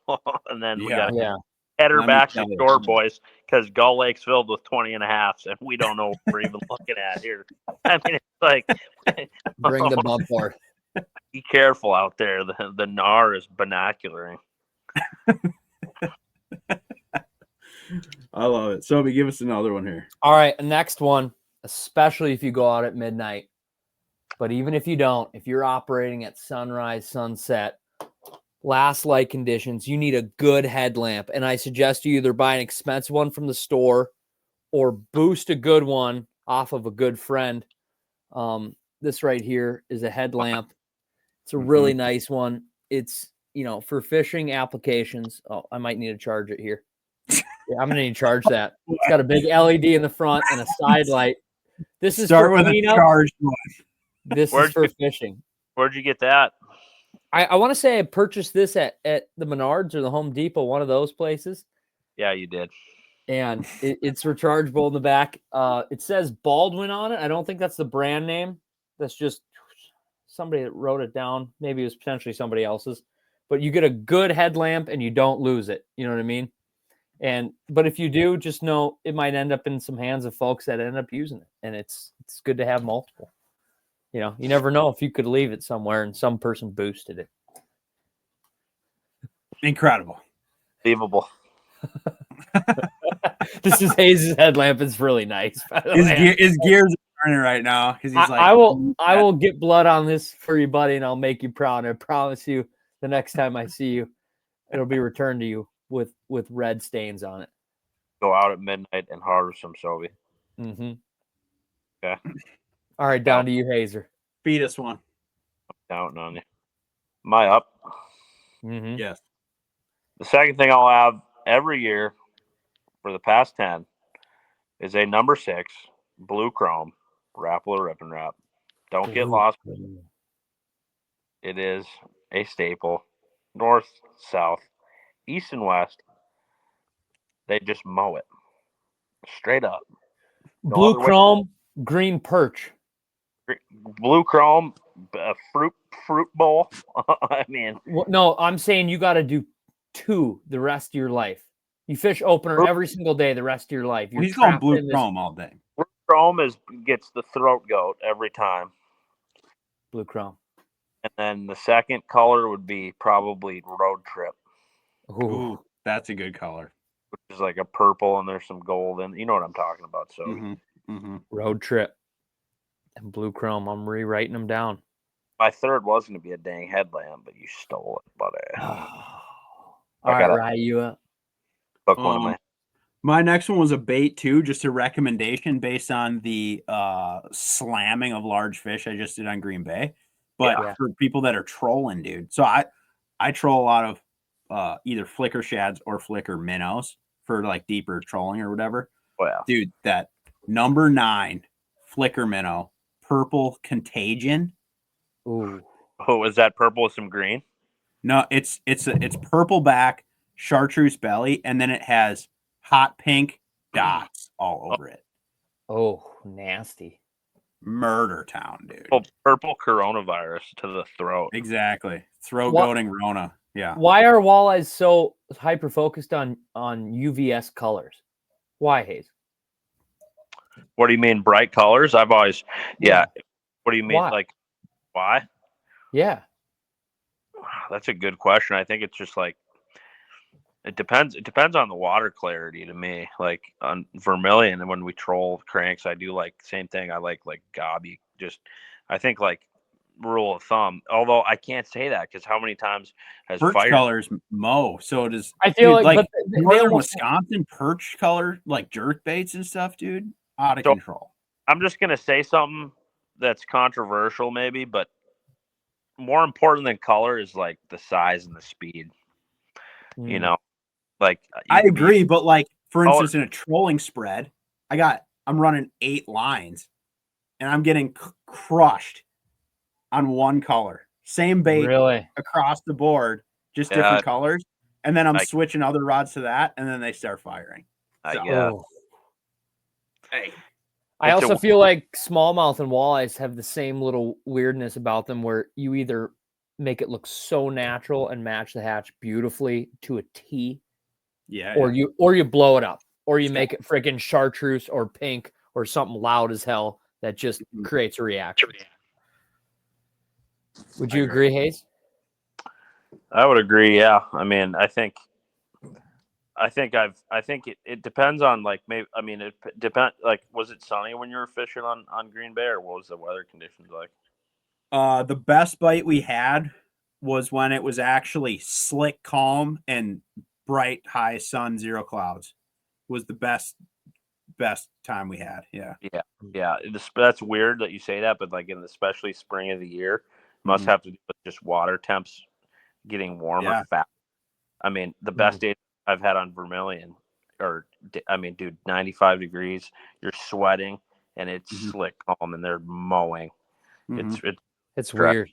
That's totally against the norm of what we would think for walleyes, right? I mean, they like wind and clouds and everything, but I don't know, man. Even on Gull on opener, those calm mornings where it's sunny, we just destroy them, dude. I don't know. It's just crazy. Damn, it's weird. And of course, with FFS now, give me no wind, please, please. But yeah, crappie, same thing. Like I don't know if they call it like they'll eat a Bob G color, dude. It doesn't matter. Like, well, dirty to clear water. I feel like it matters. If it's dirty water, it doesn't. Dude, if it's dirty water, you want that bright. If it's a little cleaner water, they probably still eat bright. Pink and white catches in every You're right. It's the best. Pink and white is probably forever unbeaten for Like, spring crappies. Crappies could get, if they're going to eat it. I don't know. Color it more to me. I really do believe just it's more about the profile of the bait and the speed at which you fish it. But yeah, I don't know. Either way, that color was gas this weekend, so I would highly recommend getting some of those. I like that. That's a nugget, dude. Thanks for giving that away. That's a nugget. What do you got? Sobi, give us one. So I don't care if you are fishing a creek, the Great Lakes, Gull Lake, Mille Lacs, dirty, weedy lakes, inlets, pipes, culverts, reservoirs, or a tiny little natural lake. I feel like you cannot go wrong with bringing a variety of moon eye jigs with you on walleye opener. You have the opportunity to throw a small swimmer on it. You have the opportunity to throw a beautiful plastic. You have the opportunity to also punt and throw jig and min on them. A variety of sizes. Buddy Hays loves 1/8 a lot. And then just play around with it. If you're fishing a lot of heavy current, you can go up from there. If you're fishing really shallow water, you can go down from there. A moon eye jig is a walleye killer. It's got a good hook on it and a freaking oversized eye. And it catches. It's caught in walleyes from coast to coast throughout the whole season of walleyes. But on opener, you can't go out without them. I did just spend a lot of money on those recently. Hell yeah. And don't regret it. So we'll see how it goes. I love it. I do like those jigs a lot, though. A jig is the best fishing lure ever created and the most versatile. Yeah. It's what we would call a magic lure. I like that. Are you going to be dealing that this weekend, Sobi? Yeah, I'll probably throw a lot of paddle tails and little swimmers, and then they'll chuck the mare. I'll throw the mare. I love the little mare, but I'll probably throw the mare. I'll probably throw the mare or a Kitech Easy Shiner. I love that. It's very thin profile. And Mama Steph will probably be throwing her freaking mooch minnow, dude. She is addicted to it. She loves it. It's what she has confidence in. And she will not be shaking it. She's going to straight reel it. And watch her freaking break my heart. Straight reeling it. And I don't know. I'm being upset at it, but happy at the same time. Catch them, Mama Steph. Outfish Sobi for one. The moochie is it's a deadly freaking bait, even just swam. For walleyes too, not just bills. Incredible. I need to get with that. Straight reeling the moochie. I want you to bring some with you on gull, please. I have a bunch, brother. Don't worry. Please try. If you guys start throwing paddle tails around, I want you to throw the moochie. Tell Hays that South Dakota thing you guys did. Sobi. Oh, Steph and I? Yeah. I think I did already. Or you did tell Hays, but basically how Mama broke my heart straight reeling a freaking moochie. And I'm throwing Kitech Easy Shiners, little mares, switching colors, going this, throwing ripping wraps, jerk bait, freaking everything. And she's just straight reel. And I do look at it in the water and do that tail. It's a streamlined bait. It looks like a freaking minnow, and then it's got the subtlest little kick. I think it's just really natural looking, and it just gets bit. It's nasty. I like that. It's nasty. All right, what you got? Number 3 for me has got to be energy drinks specifically. For me, it's going to be a coconut berry Red Bull or a regular Red Bull. I'm just going to an 8.4 ounce. More than that, otherwise I tweak out and my heart pound. But definitely a Red Bull. If you know me, you know that I love a Red Bull from time to time, and it was some egg in it as well if the night gets wild. But I like it. Have a Red Bull. You're going to need it. Listen to me. Don't go out at midnight if you're not going to fish at sunrise. That's how I look at it. Like, stick it out, fish all the way through. You're gonna love yourself for doing it, because when the sun begins to come up is when the mouths start to open. I love it. That's good. Let's see. Yeah, I need one. So,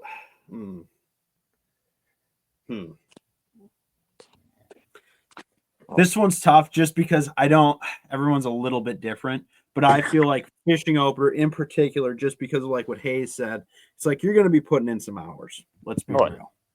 Yeah. Sleeping is for later. Not an option. Yeah. But I do feel like that the snack game can be slept on, and it can become a problem. I love that. And I really do feel like having the optimal snack regimen throughout opening weekend is critical. And, you know, I don't think you can just, a bag of chips isn't going to get it done. You know what I'm saying? Yeah. No. Now, do I think everyone needs a trag on their boat? Yes. But I do think there's something to the opening morning, like first snack of the day business. Yeah. And I might not do the same thing for fishing opener every year, but this is a tradition, boys. What do you got? And I've been eating strawberry Pop-Tarts every goddamn opener since I yeah. And I ain't changing it. Yeah. I ain't changing it. That's a tradition. Mm-hmm. That's so OG and classic. I haven't had a strawberry Pop-Tart in a long time, but I got a box in my rod locker, brother. That's so smart, dude. That's like 4 a.m. Hit one of those in a twisted tea. I'm telling you. Come with it. Funny. I'm gonna have to load the cooler up with some teas just for what Hays just said right there. Oh, buddy. I'm writing that down. Strawberry Pop-Tart. What about the cinnamons? Those cinnamons can hit with probably some coffee real well. I don't know, dude. I feel like I'm either strawberry or s'mores only. Ooh. S'mores hit too. Now they did just release a new one. Strawberry milkshake. Have not indulged yet, but I'm thinking it probably hits. So, dude, the Apple Jacks one is shout out Cub Foods. They have them. Damn. Electric. Mm-hmm. Apple, though, you're saying? I haven't even dabbled. Apple Jacks, like the cereal flavored. Come on. Yeah, they make them. They're good. You ever had an Apple Jack cereal? Well, I've had Apple Jacks. So good, dude. That's like the best cereal ever, dude. Oh, dude, some whole milk. Put me to bed. Oh. Oh my god, that's good. All right, I got one.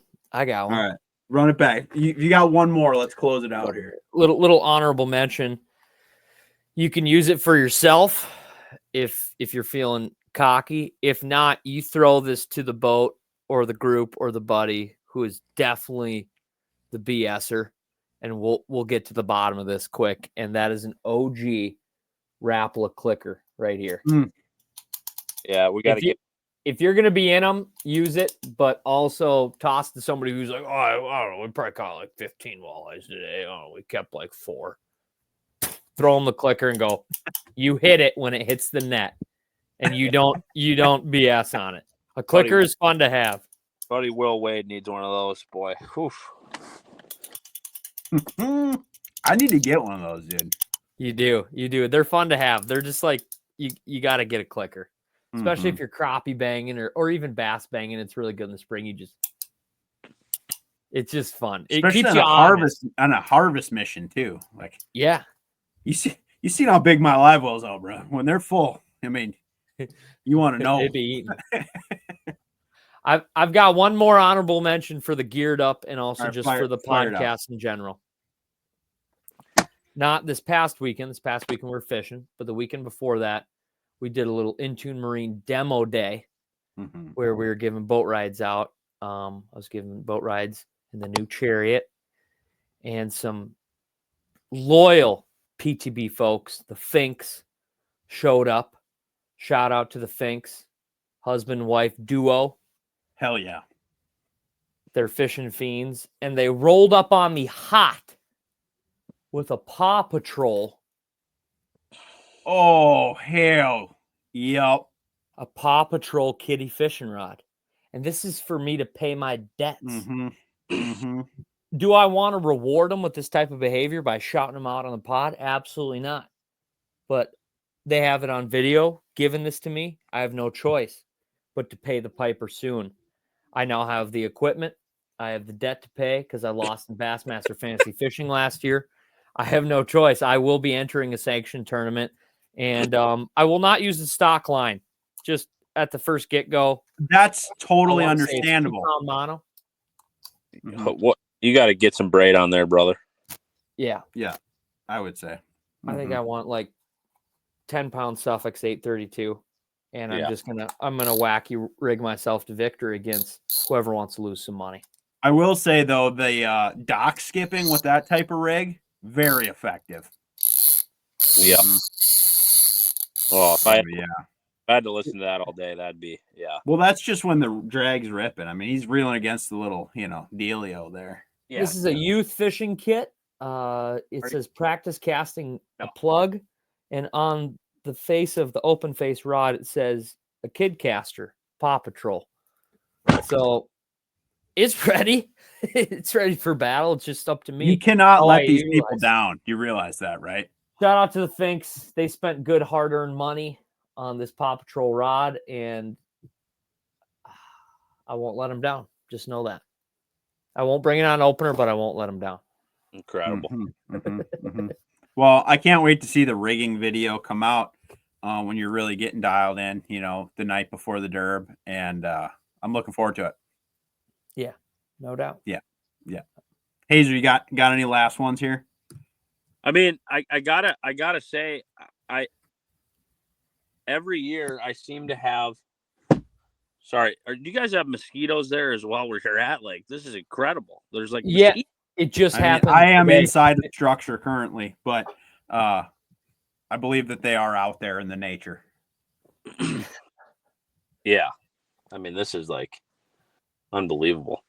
But what I was gonna say is a lucky fishing hat, right? If you have a hat that you've caught in before in the past, put it on. If you're someone that believes in that kind of stuff, definitely. I definitely won't be wearing the Advil hat. I'll be wearing a different hat.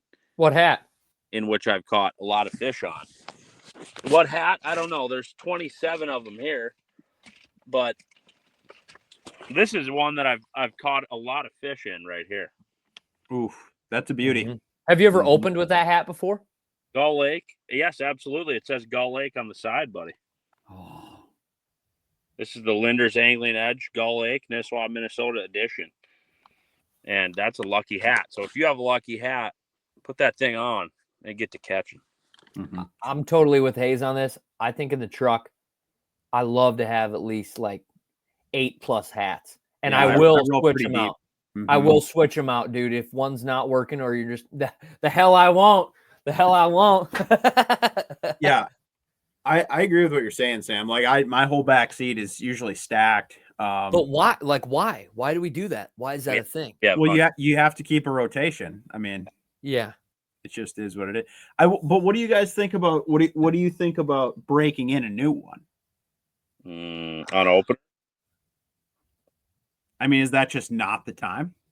Like I like wearing a new hat. Like I feel like it's good juju as well. So either use a lucky hat or wear a brand new Start one from scratch. Mm-hmm. You'll know like when you put it on or maybe you wear it for like a couple hours, like it'll call to you if like you're just gonna like kind of wear that hat or if you're gonna try to like grease in that hat. Like I've got a bunch of shitty hats that are like not nice at all, but they feel so comfortable and I feel like myself in them and I feel like I'm ready to do damage in them.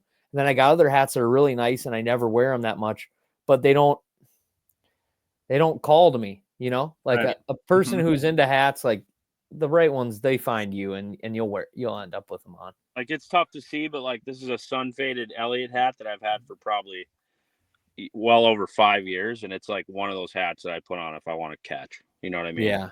And how does it, how good does it feel when you put it on? Like dude, it's honestly, I got to do it. It's like silky. It's like my head. I just love it. It's butter.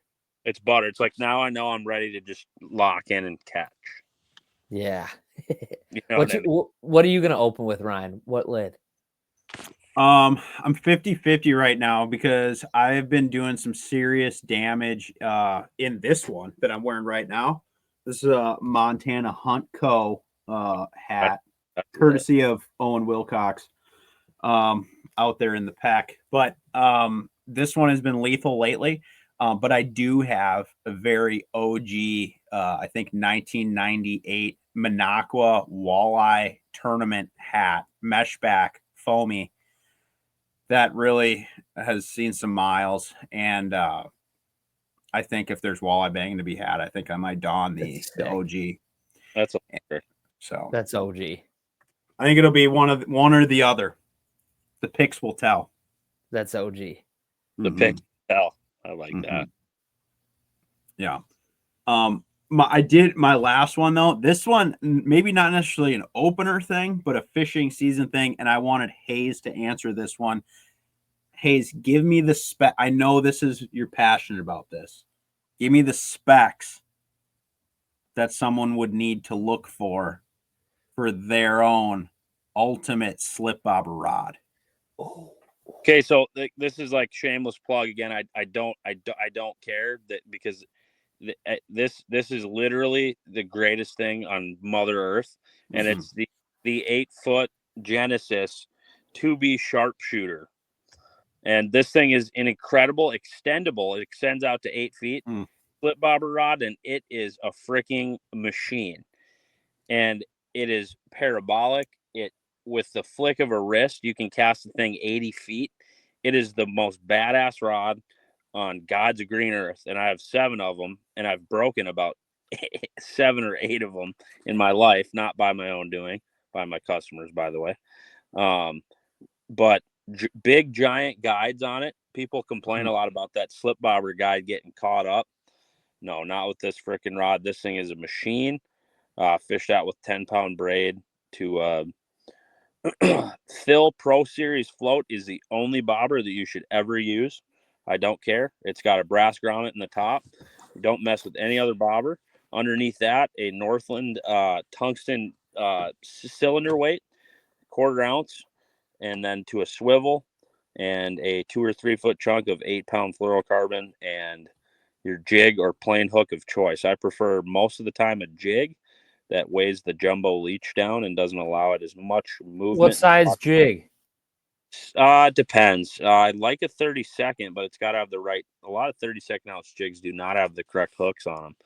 You know, but the Northland RZ jig was great, and it's been discontinued. I think it might just be called the gumball now. But I use 32nd ounce Northland RZs. They had a great hook on them. Now I use a lot of Northland deep V's and Northland long shank tungsten. 16th ounce is what I like. And the thing about this bobber setup is too, when you fling it out there with that 1/4 ounce weight and that 16th ounce jig head, that thing's going to fly down to whatever target you're throwing at. And you're going to have that bait on that fish's head immediately, especially with the FFS. And so, I mean, hopefully rod reel line. I like a 3,000 size reel with that too. A big winch of a spinning reel. You know, a great one. I have got those Lew's. I've got Lew's custom lights in the 3,000 size, and then the Daiwa Regal is a great 3,000 size Daiwa Regal for $80. It is a great reel to get the job done for you there. But that's the most badass bobber setup that money can buy, no question about it. When do you start truly fishing slip bobbers? Dude, I might be deploying this weekend, buddy. I'm not kidding you. Really? Just with Get it rolling. With Why? the way, well, because the water temperature is skyrocketing, dude. Like, I mean, you might be able to dump in on these shallow fish and get that cork set down 2 or 3 foot, and they might just mow. And if they want it, it's like candy, man. It's like stealing candy from a baby. What do you like at that point? Are you throwing min underneath your slip bobbers, or are you throwing leashes? You're throwing jumbo large leeches, which are already at S&W bait, by the way, which is freaking incredible. Shout out Jumbeezies, come on. Shout out Sherry. Shout out Frankie. Hell yeah. They got jumbies and larges, I guess, and spot tails coming in tomorrow. Damn. Do you just lead off with a full pound? No. For opening weekend with the boys, I'd buy a half a pound. That'd get me through. Guiding, I carry a pound on me at all times. I go through. Strapped. Yeah. I probably figure about 50 to 60 pounds of leeches a year guiding. So that's a lot of leeches, buddy. A pound of leeches is about a pound of jumbo leeches is about 100 leech, 80 to 90 leeches, something like that. Mm-hmm. Are you running 10-pound fluorocarbon from your swivel down, and how much? How long is your leader? It depends. I actually got off I was always the proponent of, like, in the very beginning doing it, fishing like 3.5 to like 5 foot, so like super long. But I don't like that as much because the slip bobber setup has a tendency to tangle it. So what you want to do is you do not want to snap cast it. With these bobbers, you need to lob it. So you need to just very easy lob. So don't go over the head or do any kind of snapping. Just take it off to the side and just lob it out there, nice and easy. And with that rod, it's effortless to get that bobber out there 70, 80 feet. It's literally the movement of a wrist. Like, it just doesn't take much to get it out there. So, I mean, the slip bobber is like a catcher, no question about it. Yeah. I think I'm going to be dabbling a little bit more in the slip bobber game, and I just want to make sure I'm gunned appropriately, Yeah, and like I just if you can, I got away from using any kind of split shot or like anything like that. I've used the same. I can use the same bob. If you think about it, your bobber and your weight are tied on to either on 10-pound braid. I'll use the same bobber and weight all season long. Like, I don't even have to friggin' retie the thing. The only thing that breaks is or I have to retie is the leader. I use the same bobber and weight for 3 months with my customers. Like, think about. So you're using a lighter leader then? What do you mean? What so he's going 10-pound braid, the 10-pound braid, here's through the bobber, through the weight swivel. The What's your leader weight though? That's irrelevant. It doesn't matter. That's below the swivel, on the other side of the swivel. But are you using like 10-pound fluorocarbon? Yeah, 8. I like 8, 10. 8. Okay, yeah, that's what I'm saying. Okay, nice. But I'm saying the top end of it, so above the swivel, it's the same. Like, I don't. Yeah, you never have to change it. Yeah, I don't have to do anything. And like, if you take one of those steel bobber stops and attach it to the line and cinch it down hard, I've used the same friggin' bobber stop for 2 weeks. Like, I don't know how anyone on God's green earth uses monofilament slip bobbering. I mean, it just doesn't. It moves around. It frays the line. That's something to talk about. You're moving that thing up and down, and it's tight. It frays the crap out of the line. I would never ever a slip bobber with monofilament. It's just a nightmare. And then it has a lot more tendency to move around, like on the line, and get loose, and it's just a nightmare. And I cinch it down, then I cut it to where it's like this, like it's on there. It's like it freaking mends itself to the braid, dude. I swear to God, I'll use the same bobber stop for 3 weeks or a month. It's unbelievable. I like that. I like that a lot. It's such a deadly approach. But I mean, it's like it's like what the forward-facing sonar has essentially done in fishing is really, we used it before, but now it's like it's reversed a lot of things. So now where the most effective thing is a jig and a crawler. And now it's like all these things are obsolete because you can drop a freaking bobber or a jig and a crawler on their head. It's like, why would I do anything else? Like, if I can just hit them on the dome, It's interesting. It's like I feel like we're going backwards. You know what I mean? Like, really super mindless fishing. I don't know. I'm not trying to go anti here. I find myself in the I was on a friggin' podcast talking about this earlier. Incredible. I found myself talking negatively about FFS for like 5 minutes, and then I had to retract myself because I'm like, don't get it twisted. Like, I'm in the middle on this, but I forgot like what was even around, like the friggin' eagle in the tree over there. Or I was so laser focused on the locked in on your 16-inch pad. Yeah.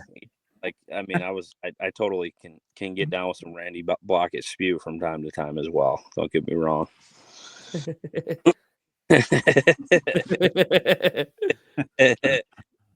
Oh hell! All right, that was good. So I'll just run it back. I think we all got 3 good ones. We got 2 honorable mentions there, but Sobi, you got Bush Light, a good headlamp, and VMC Moon Eye jigs. Love that. Hazer with a sharp fillet knife, number 6 blue chrome rip and wrap, also the road trip color. Ooh. And what was your last one? I didn't write it down. I don't think I had I don't need a. Oh, maybe you didn't. Maybe you didn't. Did he do a fillet knife in there? Yeah, that was his number 1. Okay, that was his number 1. Yeah, and then I had a bump board, flicker minnow, number 9 flicker minnow, purple contagion, and strawberry pop tarts, and a slip bobber rod. Yeah, yeah, those are good. That. Hazer, you got time? You got a little more time, or you got a jet, brother? I mean, what are you guys talking about? Is it something I'm involved in, or what? Oh, you'd be involved. Lock him in. Lock him in. Lock me in. Yeah. I mean, I'm going to start driving here soon, but. All right, we'll just. All right, go ahead. Where am I? I'm just driving like 5 minutes down the road here. All right, we'll just keep you real quick for this little game here, and then we'll spew on our fantasy fishing stuff. But yeah, we just got a real quick weigh in here. Love to get your take on this. And based on the day Sobi was having, we chose today's topic. So we need to each select the 4 things to create the best roster of the worst things about technology. Worst things about technology. Any kind of technology, the worst things. Sobi, just because of the day you had, we'll give you the lead off here. AI is horrific. Let's talk about that. I'll take the 2 spot. Hazer can take the wraparound. Billing, it's gonna kill us one day. But yeah, you can pick that. Worst things about technology. I'm going to start out by saying logins / usernames. Oh, yeah. Yeah, there you go. Oh. There we go. I couldn't.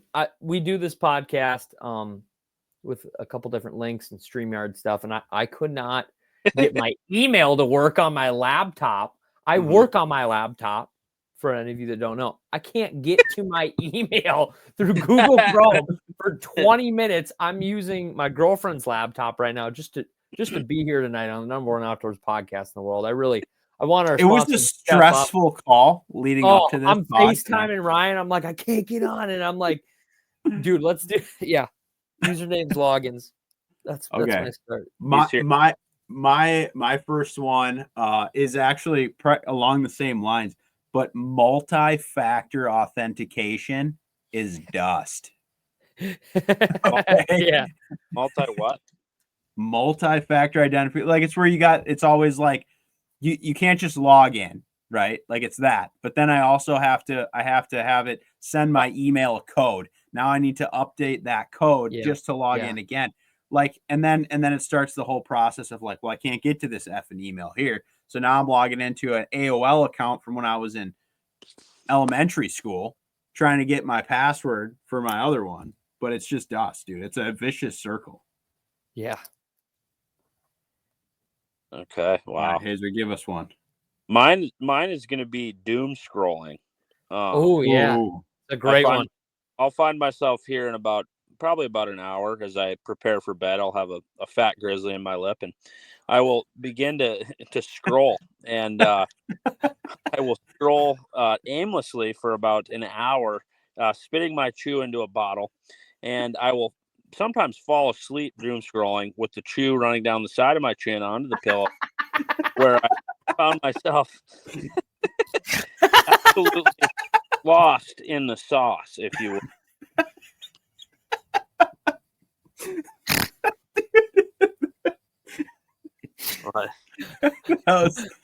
Yeah, I like that. I like that. It's just like I feel like dumber every night, if that makes sense. No, I got you. I totally agree. And like Instagram and all, it's just such a thirst trap, dude. It's just unbelievable. Oh yeah, it is absolute. Like the things that are on there are illegal, dude.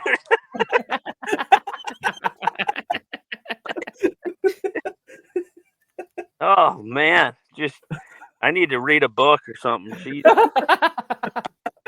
God damn, classic Minnesota fishing stories. Joe Felge. I just was hitting it yesterday. Harry Van Dorn, best year on Gull Lake. He killed 1954. He killed 2,700 walleyes out of McMaster's Resort on Gull.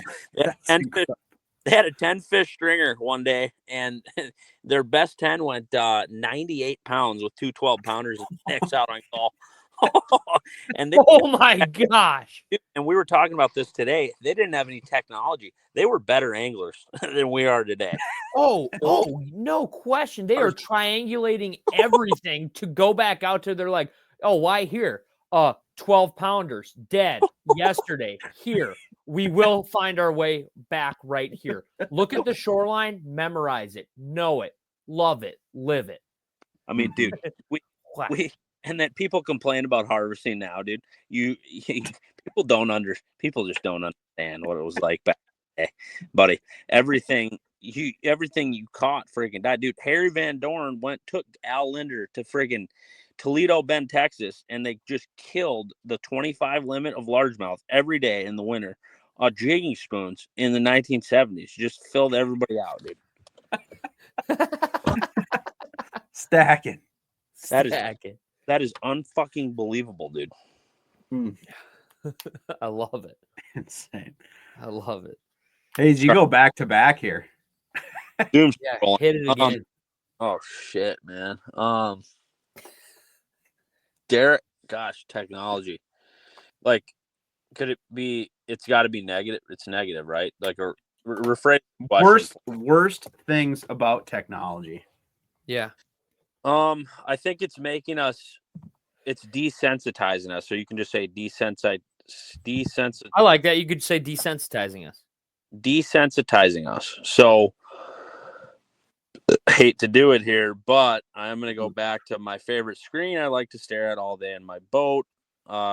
Though it's cool, it's awesome. I catch double of what I caught before, whatever.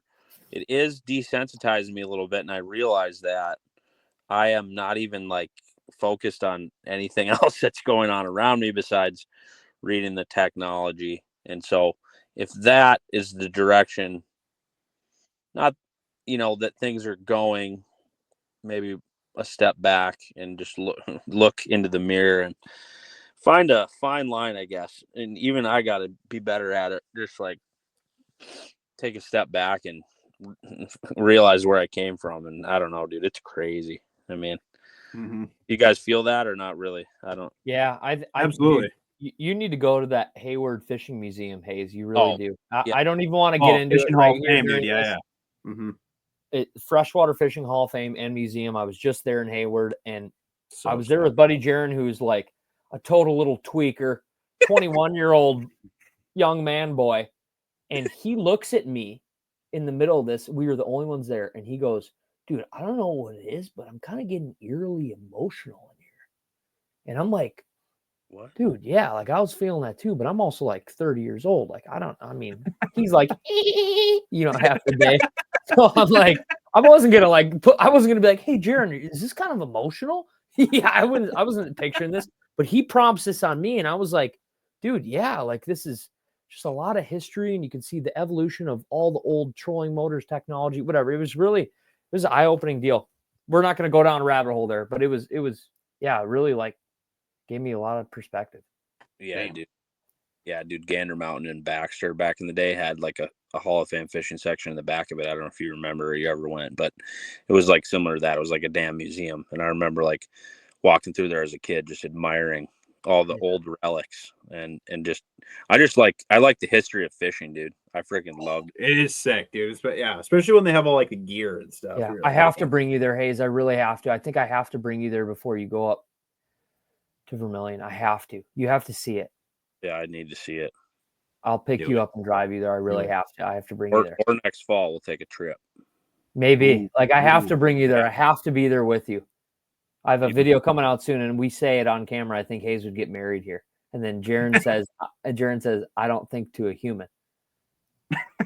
What? I don't know, dude. What he meant by that? Maybe Sasquatch or a fish? What the? Maybe to a mother walleye. Love that. Mother walleye. Mother walleye. An egg. An egg. All right. All right. I'm up here. I'm taking spam emails, dude. And this ruins me. Like, I don't know if you can see this right now. And I'm fluttering right around 1900 Oh, dude, you got emails in the inbox. You got to take the time, dude. I know it sucks, but take that hour or 2 hours and just start deleting, buddy. Brother, I've been as high as 3K, and it's too much, man. I'll just hit you right here. I totally agree. Don't be freaking text messages, dude. Right now I'm at 4,235 in the inbox. Yeah. And a lot how do you manage that, Hays? I've just abandoned email accounts before, dude. I had one that was like 10K and I just started over. 10K. You know. Where to go? 4,000, and I got rid of all of them in one night. I just went. Really? Well, here's you none can of them are good. You know, it's too much. Lock in. Get it done. You're right. Get it done. I like it. That's annoying. Like, dude, even one text message on my phone is annoying. I cannot. Really? You got no idea what I got going. Open tabs with numbers on them make me want to end like, oh, dude, I got notifications popping. Like I'm leaving people unread nonstop, dude. Yeah, dude. Yeah, Sobi's the same way. It's just out of control. Yeah. It's not true. I've never done that.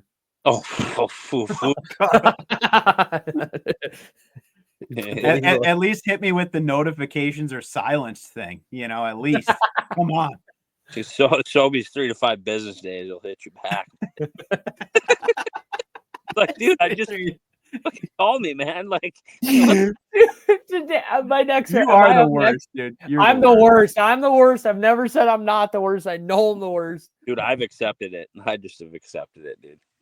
Anybody that knows me, they know it's not even personal, dude. It's just this life that I'm just.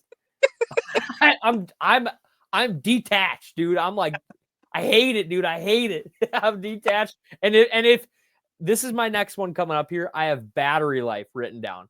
I am notorious, dude. I was talking Hays. I was on the phone with him today, and then our phone call died. Poof, phone dead. And I just turned it on about 20 minutes before this podcast, and then I've got a bad like lightning port too, so like it kind of half charges, half doesn't. No, dude. Straighten it out. Straight, sharpen up, buddy. Let it die, dude. Hit me with a carrier pigeon, please. I need all the, for Christ's sakes. I'm ready to go to a flip phone, buddy. One that don't die. I would go to a flip phone if it didn't die, and then I'd just hit email on the computer. Battery life is my next one. So be getting on that cricket wireless. Just pick it up. I call, buddy. God. Pick it up. Click it or ticket. Click it or ticket, buddy. All right, you on that wraparound? Me? Yeah. Oh goodness. Wow, I just did battery life. Oh, I got I got a good one. Wow. Oof. Oh man, I don't know if Wow. I'll go. I'll say it. I'll go AI. Just in general. Yeah. And I think it's just because it's a little wild. It's still unknown, but also like growing up in a creative space, like I love the craft of how, the Linders or different folks who put together editorials of fishing or even just good movies and stuff like that. And like, I'll be online now and I'll see people that just like have so much put together from AI, so much editing and stuff that's done with AI and almost making factory work out of creative media, which is just like, or photos or whatever it is. Like AI is taking over everything. It's not just in the media world, but like there's so much of that. And I'm like, dang, dude, that used to be almost like an art form. And now it's just factory work. So but don't you feel to some level like you can tell though, right? Oh, absolutely. Like right now we can tell, which maybe in the future we won't be able to, but like right now we can tell for sure. And AI makes great. AI is a great video editor. I'm not knocking it. I'm more so. I'm just like knocking the. Damn, dude. We used to have to like do so much to put out one film or whatever, and now it's like AI is just ripping films and footage and pictures and everything. I feel that. All right. Let's see. Back to me, I guess here. I'm gonna do.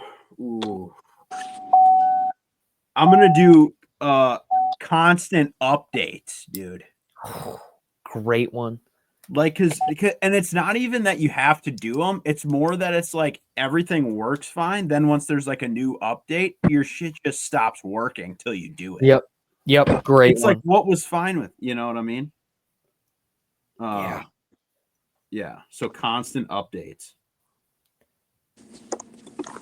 That's also why I think I couldn't get into my email tonight on Google Chrome, is because I didn't have the Google Chrome 2, which can only run on Mac OS 11, which I think I have Mac OS 10.5. So I think I would have had to re-update my computer to Mac OS 11. Which would have taken days, dude. Like, yes, which then I could have downloaded Google Chrome 2.0 just to get an email to click on this one link to hit the PTB.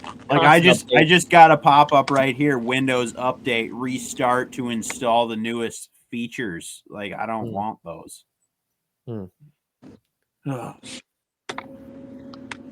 All right, Hays, I think this is you get your back to back, your last two here. Yeah, and you don't have to look at the camera, Hays. You just drive safe.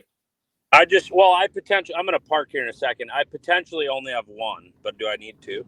Well, you got to just put that thinking cap on. You got to have two. Yeah.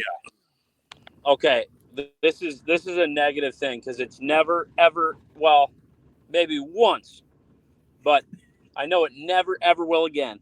But Tinder, Bumble, any online dating is trash, dude. It is negative. there is no positivity with it. I don't care. Bad. Online dating apps. Horrid. All right, yeah. It totally desensitized us towards women too, dude. Dear God, not good, dude.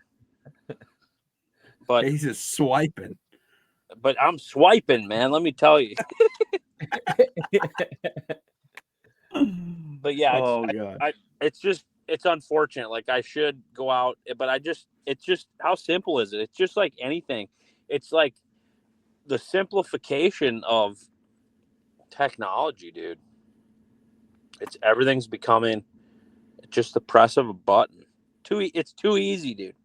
That's all there's to it.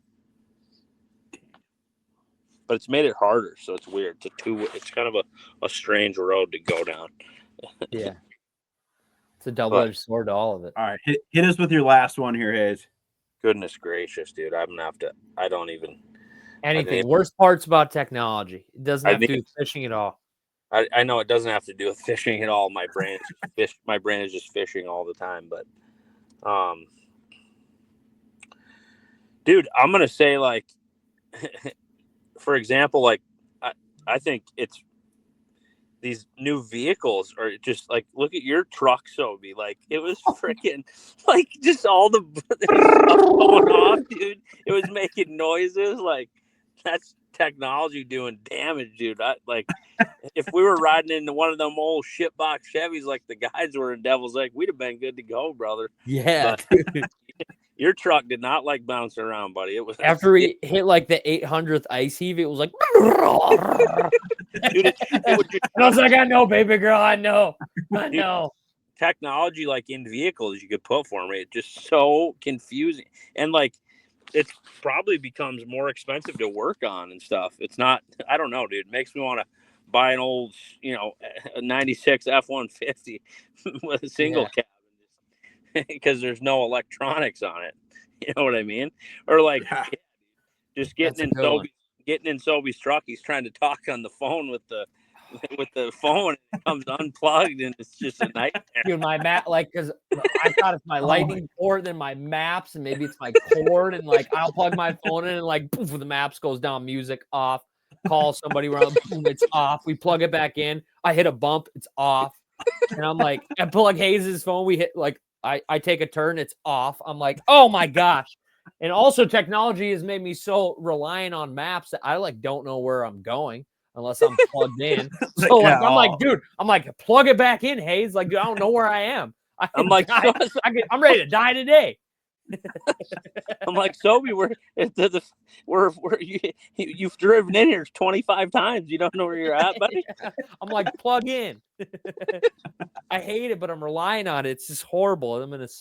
I'm trapped. Yeah, dude. Technology and vehicles is a nightmare, dude. It's a great one. That is a good one, dude. Damn. Mm. All right, I got my last one here.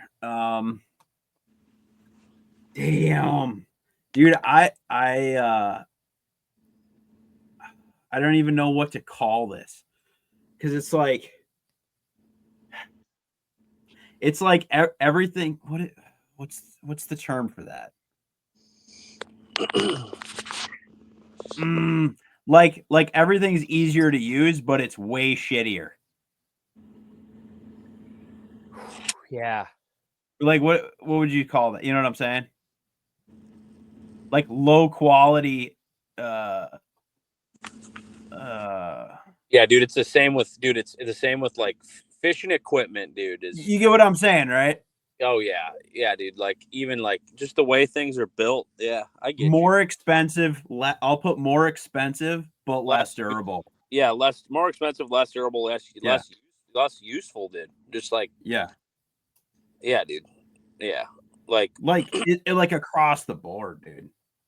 Everything, dude. Even like, dude, fishing equipment. I gotta use an example, dude. It's like it probably costs. It's like even an iPhone. Like shit, what does an iPhone cost to make? Fucking $10. They sell it for $1,000 or whatever. Yeah, it's crazy. Yeah. It's incredible, dude. Yeah. All right, Sobi, close us out. I'm gonna close out with this, and I want you to write this whole thing down and call it just reliance. Oh. I don't want it, but I can't go without it. Whether it's my maps, whether it's the side imaging of the boat, whether it's my traction control on the truck, whether it's FFS, whether it's my email, whether it's my social medias, whether it's the texts, whether it's Snapchats, I don't like want it, but I can't go without it. So I don't know what to do. So let me ask you this. How much stuff would have to be not working on your boat for you to just put it back on the trailer and go home? Oh, no. Trolling motor. I need the trolling motor. That's it. Everything else can blow up. If I got a trolling motor, golden. I'm going. That's why I like to bass fish more than anything. But yeah, like I say, I was basically born to bass fish, forced to walleye fish. That's what I say. But yeah, I love them all. I ain't gonna lie. Yeah, I love shore fishing too. Like I truly love shore fishing, and I like going in the kayak and all that stuff. Mm-hmm. So I guess I could live without it if I had a paddle and stuff, and the boat was smaller. That's all good. But it's more so just like the phone and stuff like that. Like I don't want it, but I can't live without it. Yeah. And the computer, everything. All right, let's burn through these. So, Sobi, with the worst things about technology, logins / usernames, battery life, AI, and reliance, don't want it, can't go without it. Good. That's a strong list. Hazer with doom scrolling, desensitizing us, online dating apps, and confusing technology and vehicles.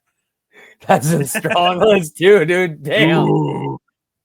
And then I got it here with multi-factor authentication, spam emails, constant updates, and more expensive, less durable.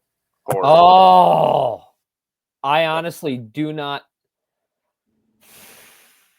That's three incredible weigh-ins, right? Yeah, I think that's solid. Yeah, and any really honorable mentions? I feel like we really knocked them down there. No honorable mentions, but the 2-step authentication is like, I just want to give extra shout out to that. It's a really good one. And then making it, like you said, more expensive, less quality. That is like, they build all this stuff to just blow up in like a year or two for sure. Everything. That's such a good one too, Ryan. I might. It's a really tough vote, but I might vote for yours if I was just on the outside looking in. I would take that vote. Yeah. Mm-hmm. But it's really, those are all three really good lists. Yeah. How about you? I think they're all good. I think that doom scrolling is going to hit, though. Yeah, doom scrolling is dude, that's going to hit. Mm-hmm. And like, dude, everybody knows that everybody does it, dude. You can't not. It's not. You do it like you do it without even thinking, dude.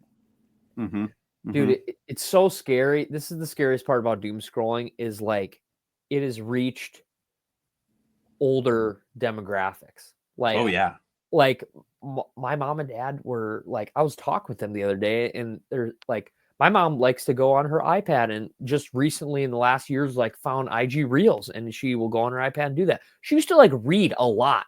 Mm-hmm. She's been like doom scrolling, and I'm like, no. You're like 60, dude. You can't start doom scrolling. What are you talking about? Like, I don't know. When I found out my mom doom scrolled, I was like, this is so bad, dude. So bad. This is so bad. It's hit. It's Mm-hmm. It's hit older folks. Yeah. It's not good, dude.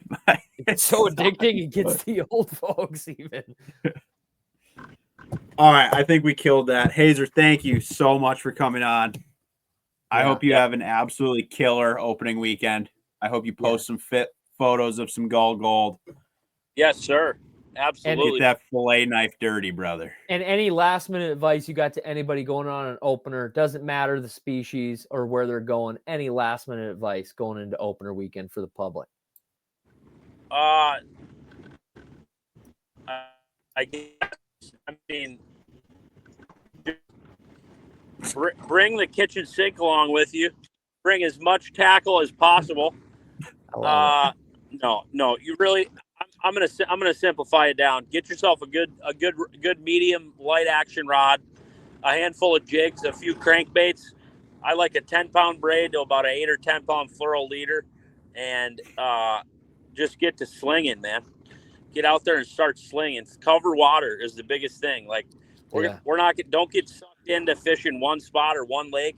Be willing to move around because we live in the land of wonders. 10,000 lakes. Don't get married to one. I'm gonna probably fish 4 to 6 different lakes this weekend. Well, actually, I always say that, and I stay on Gull and Mille Lacs and one other in Outing. But I might try to fish 6 lakes this weekend. Just freaking get out there and harvest if you can, because it's legal now. We can legally catch them. We can legally keep them. So take a few home, feed grandma, whoever it might be. Someone in your family likes fish. So if it ain't you, still whack a few for them. You know what I mean? I like that. Have a sharp fillet knife, a rip and wrap, and some energy cocktails, and you're good to go. I love it. I love it, dude. All right, Hays. Have a good opening weekend. Thanks for coming on, dude. Good luck, brother, and thank you so much again. And we'll link all of Hays' socials and Ludlow's down below. Please book a trip with him. And thank you for coming on, Hays. Good luck to you. Farewell, gentlemen. Bye, Bob. Get to scrolling. Get to scrolling. Oh my god, dude, that one hit close to home. I know. Wow. Wow. All right, let's just burn through fantasy quick, and we'll run this thing down. We have, as of today, May 5th, or what are we? Jeez, May 5th. So we got 2 days until the elite event on Lake Fork, Texas. We'll just burn through. I feel like I laid up this week, but we'll see what happens. I did make one change due to our pre-recording briefing. I did modify my A bucket decision. Okay. I was fairly confident with my Lee Livesey pick. But I did at the last minute drop Lee Livesey for Jay Shakura. Did I talk you out of it, you son of a gun? I talked you out of it. You did. And I will say on fantasy fishing, 48% ownership on Lee Livesey. 48, and I did pull the plug. But we'll see how that pans out. I might regret that. This is Lee's home lake, but at the same token, Jay can't miss. So like it's a toss up. Both good picks. Both good picks, I think. Yeah, I mean A bucket is, I think, honestly the toughest one this week. Yeah. B, I went with Justin Hamner. There. C, I went Easton Fothergill. That's a value pick at a C bucket. I'll tell you that. And then D bucket, I went Dakota Ebert, PTB family member. And E bucket, I went Chris Zeldane. Wow. Okay. I have the same exact picks as you. Bucket A, Jay Shkurk. Bucket B, Justin Hamner. Bucket C, Easton Fothergill. Bucket D, Dakota Ebert. Bucket E, Brandon Card. Ooh, okay. I don't know why. I wasn't confident about E in all of it, but I kind of feel like he might have a little breakout tournament here. This could be interesting then. Yeah. I'm glad you picked Dakota Ebert because A, he's a Texas boy, and B, he is due. He's doer than due to just come out and freaking slam one. He's going to top 5 one of these here. Guaranteed. He's lethal. He's lethal, dude. He's a $1 million winning angler, and he just hasn't performed to his standards on his rookie season in the elites, and it's coming. And if you didn't have him picked already, I would not speak these volumes over him because I wouldn't want you to pick him. But since you already picked him, yeah, he's so due, and he's so dialed and talented. He's going to crack a top 5 here real quick. Yeah. So we'll see how it plays out, but this will be interesting. If we only have one pick different, dude, it could come down to like. I'm gonna be watching B card. Why'd you pick Hamner? That's kind of something I went back and forth on. Well, I don't know. I was like, I kind of need to. I need to just maintain. Like if I get too risky, I feel like I'm gonna put myself out. Like it's so close right now, dude. Yeah. Like if I start getting careless with these picks, I just felt like it was a layup. Like, especially he's one of the highest ranked people in B. So it's like, Corey Johnston is there. He's higher ranked, but like, is he gonna catch him? I don't know. God, the Johnsons are so nasty. They could definitely. I know, but Texas, dude. But yeah, same token, Hamner, he's because I was 50-50. I was either going to go Justin Hamner or Jay Lee, dude, because they're both in B. Like, oh man, that's where I was like, by the time this tournament happens, I might have Jay Lee on the freaking roster. I know, dude. But Hamner is also so dirty nasty with his jerk bait and Lake Fork. I don't care what time of year it is; those fish get on those trees, and those guys that know how to operate FFS. In conjunction with a freaking jerk bait on them, they crush them. And Hamner, that is his wheelhouse. He loves scoping with a freaking jerk bait. He loves scoping suspended fish with a jerk bait. That's simple as that. And he's good at it. So it could perform for him. Do you think this one sets up for a Milliken finish somewhere? Yeah, absolutely, dude. Milliken's he's a new resident of Texas as of a couple of years ago, and he knows how those fish act. He knows how to catch bigs. And I think he had a kind of a rough, chunky start to the season so far. But he also has that attitude where he's like, I don't care. I don't care, dude. And on to the next. When you don't care, that's how you freaking win. Because he goes, I'll swing. Like he's a big bass catching mother sucker that throws freaking glide baits. And you got to figure this is in his wheelhouse. Home turf. I mean, he could freaking win it or top 5 it, no doubt. I wouldn't be surprised in the slightest. He's a sledgehammer. So whatever. I guess there's 48 hours of decision making to be had to change these lineups, but I'm feeling pretty confident with what I got here. Yeah, and we're secretly hoping too that maybe potentially Bart just forgets to set his lineup because, like we said earlier, he said, "Leave me to my studies. I don't want to be bothered this week." So that's what we did. And I'm not going to remind him. I hope he doesn't set his lineup, and I hope we just smash him in fantasy. Yeah. Yeah. And I didn't look and see how the last one did. I think you and me might have done really good in the last one. Really? I didn't Or maybe somebody, maybe me and Bart did good. No, I think it was very close. you and Bart. I think Bart did really Okay. well in the last one. Okay. Yeah, you're right. I think he He's won, and I think excellent. I got second. I think it was very close in points. But we'll see where we're at. We'll see where we're at after this one. A lot of season left, though. A lot of season left. So I think that's it for fantasy. But anything else you want to get into here tonight, brother? I don't think so. I think we'll wrap it up. And I want to get some of your final thoughts on opener. I just want folks to go out there and go fishing. Fishing is freaking fun. Just go. And it doesn't have to necessarily be for bass or walleyes or pike. If you're a pan fisherman, just go. Make memories with families. Somebody like a Hays, he's been going with the same group of boys on Gull Lake at midnight. Like he said, this is his 12th year. He's been going a decade. And those are freaking, like, I want that. Like, I want to create some sort of a tradition on a lake or something. Like, I want a long-standing tradition to revolve around opener, and it's something to look forward to. It's something that you remember each year, just like a deer hunting type of deal. That's the kind of vibes I want out of this. And yeah, just go out there and go fishing and have fun. Make memories with friends and family. And this weekend, if you're listening to this pod right now, when this drops, don't forget that Sunday is Mother's Day. Yes. Get your mom out fishing. Don't forget about it. Shout out to the mothers. Shout out. PTB moms out there. What up? Yep. Bring her a bag of fish. Bring her some flowers. Or if she likes to get outside, freaking go morel hunting. Get it. There's going to be a lot of good, like you said, morel hunting's out there. Even pan fishing, the crappie fishing, I guarantee is going to be out of control this weekend in a lot of places. So yeah, don't lock in on one thing. Come prepared with multiple rods ready to rip. Yep. But good luck, everyone, on opener.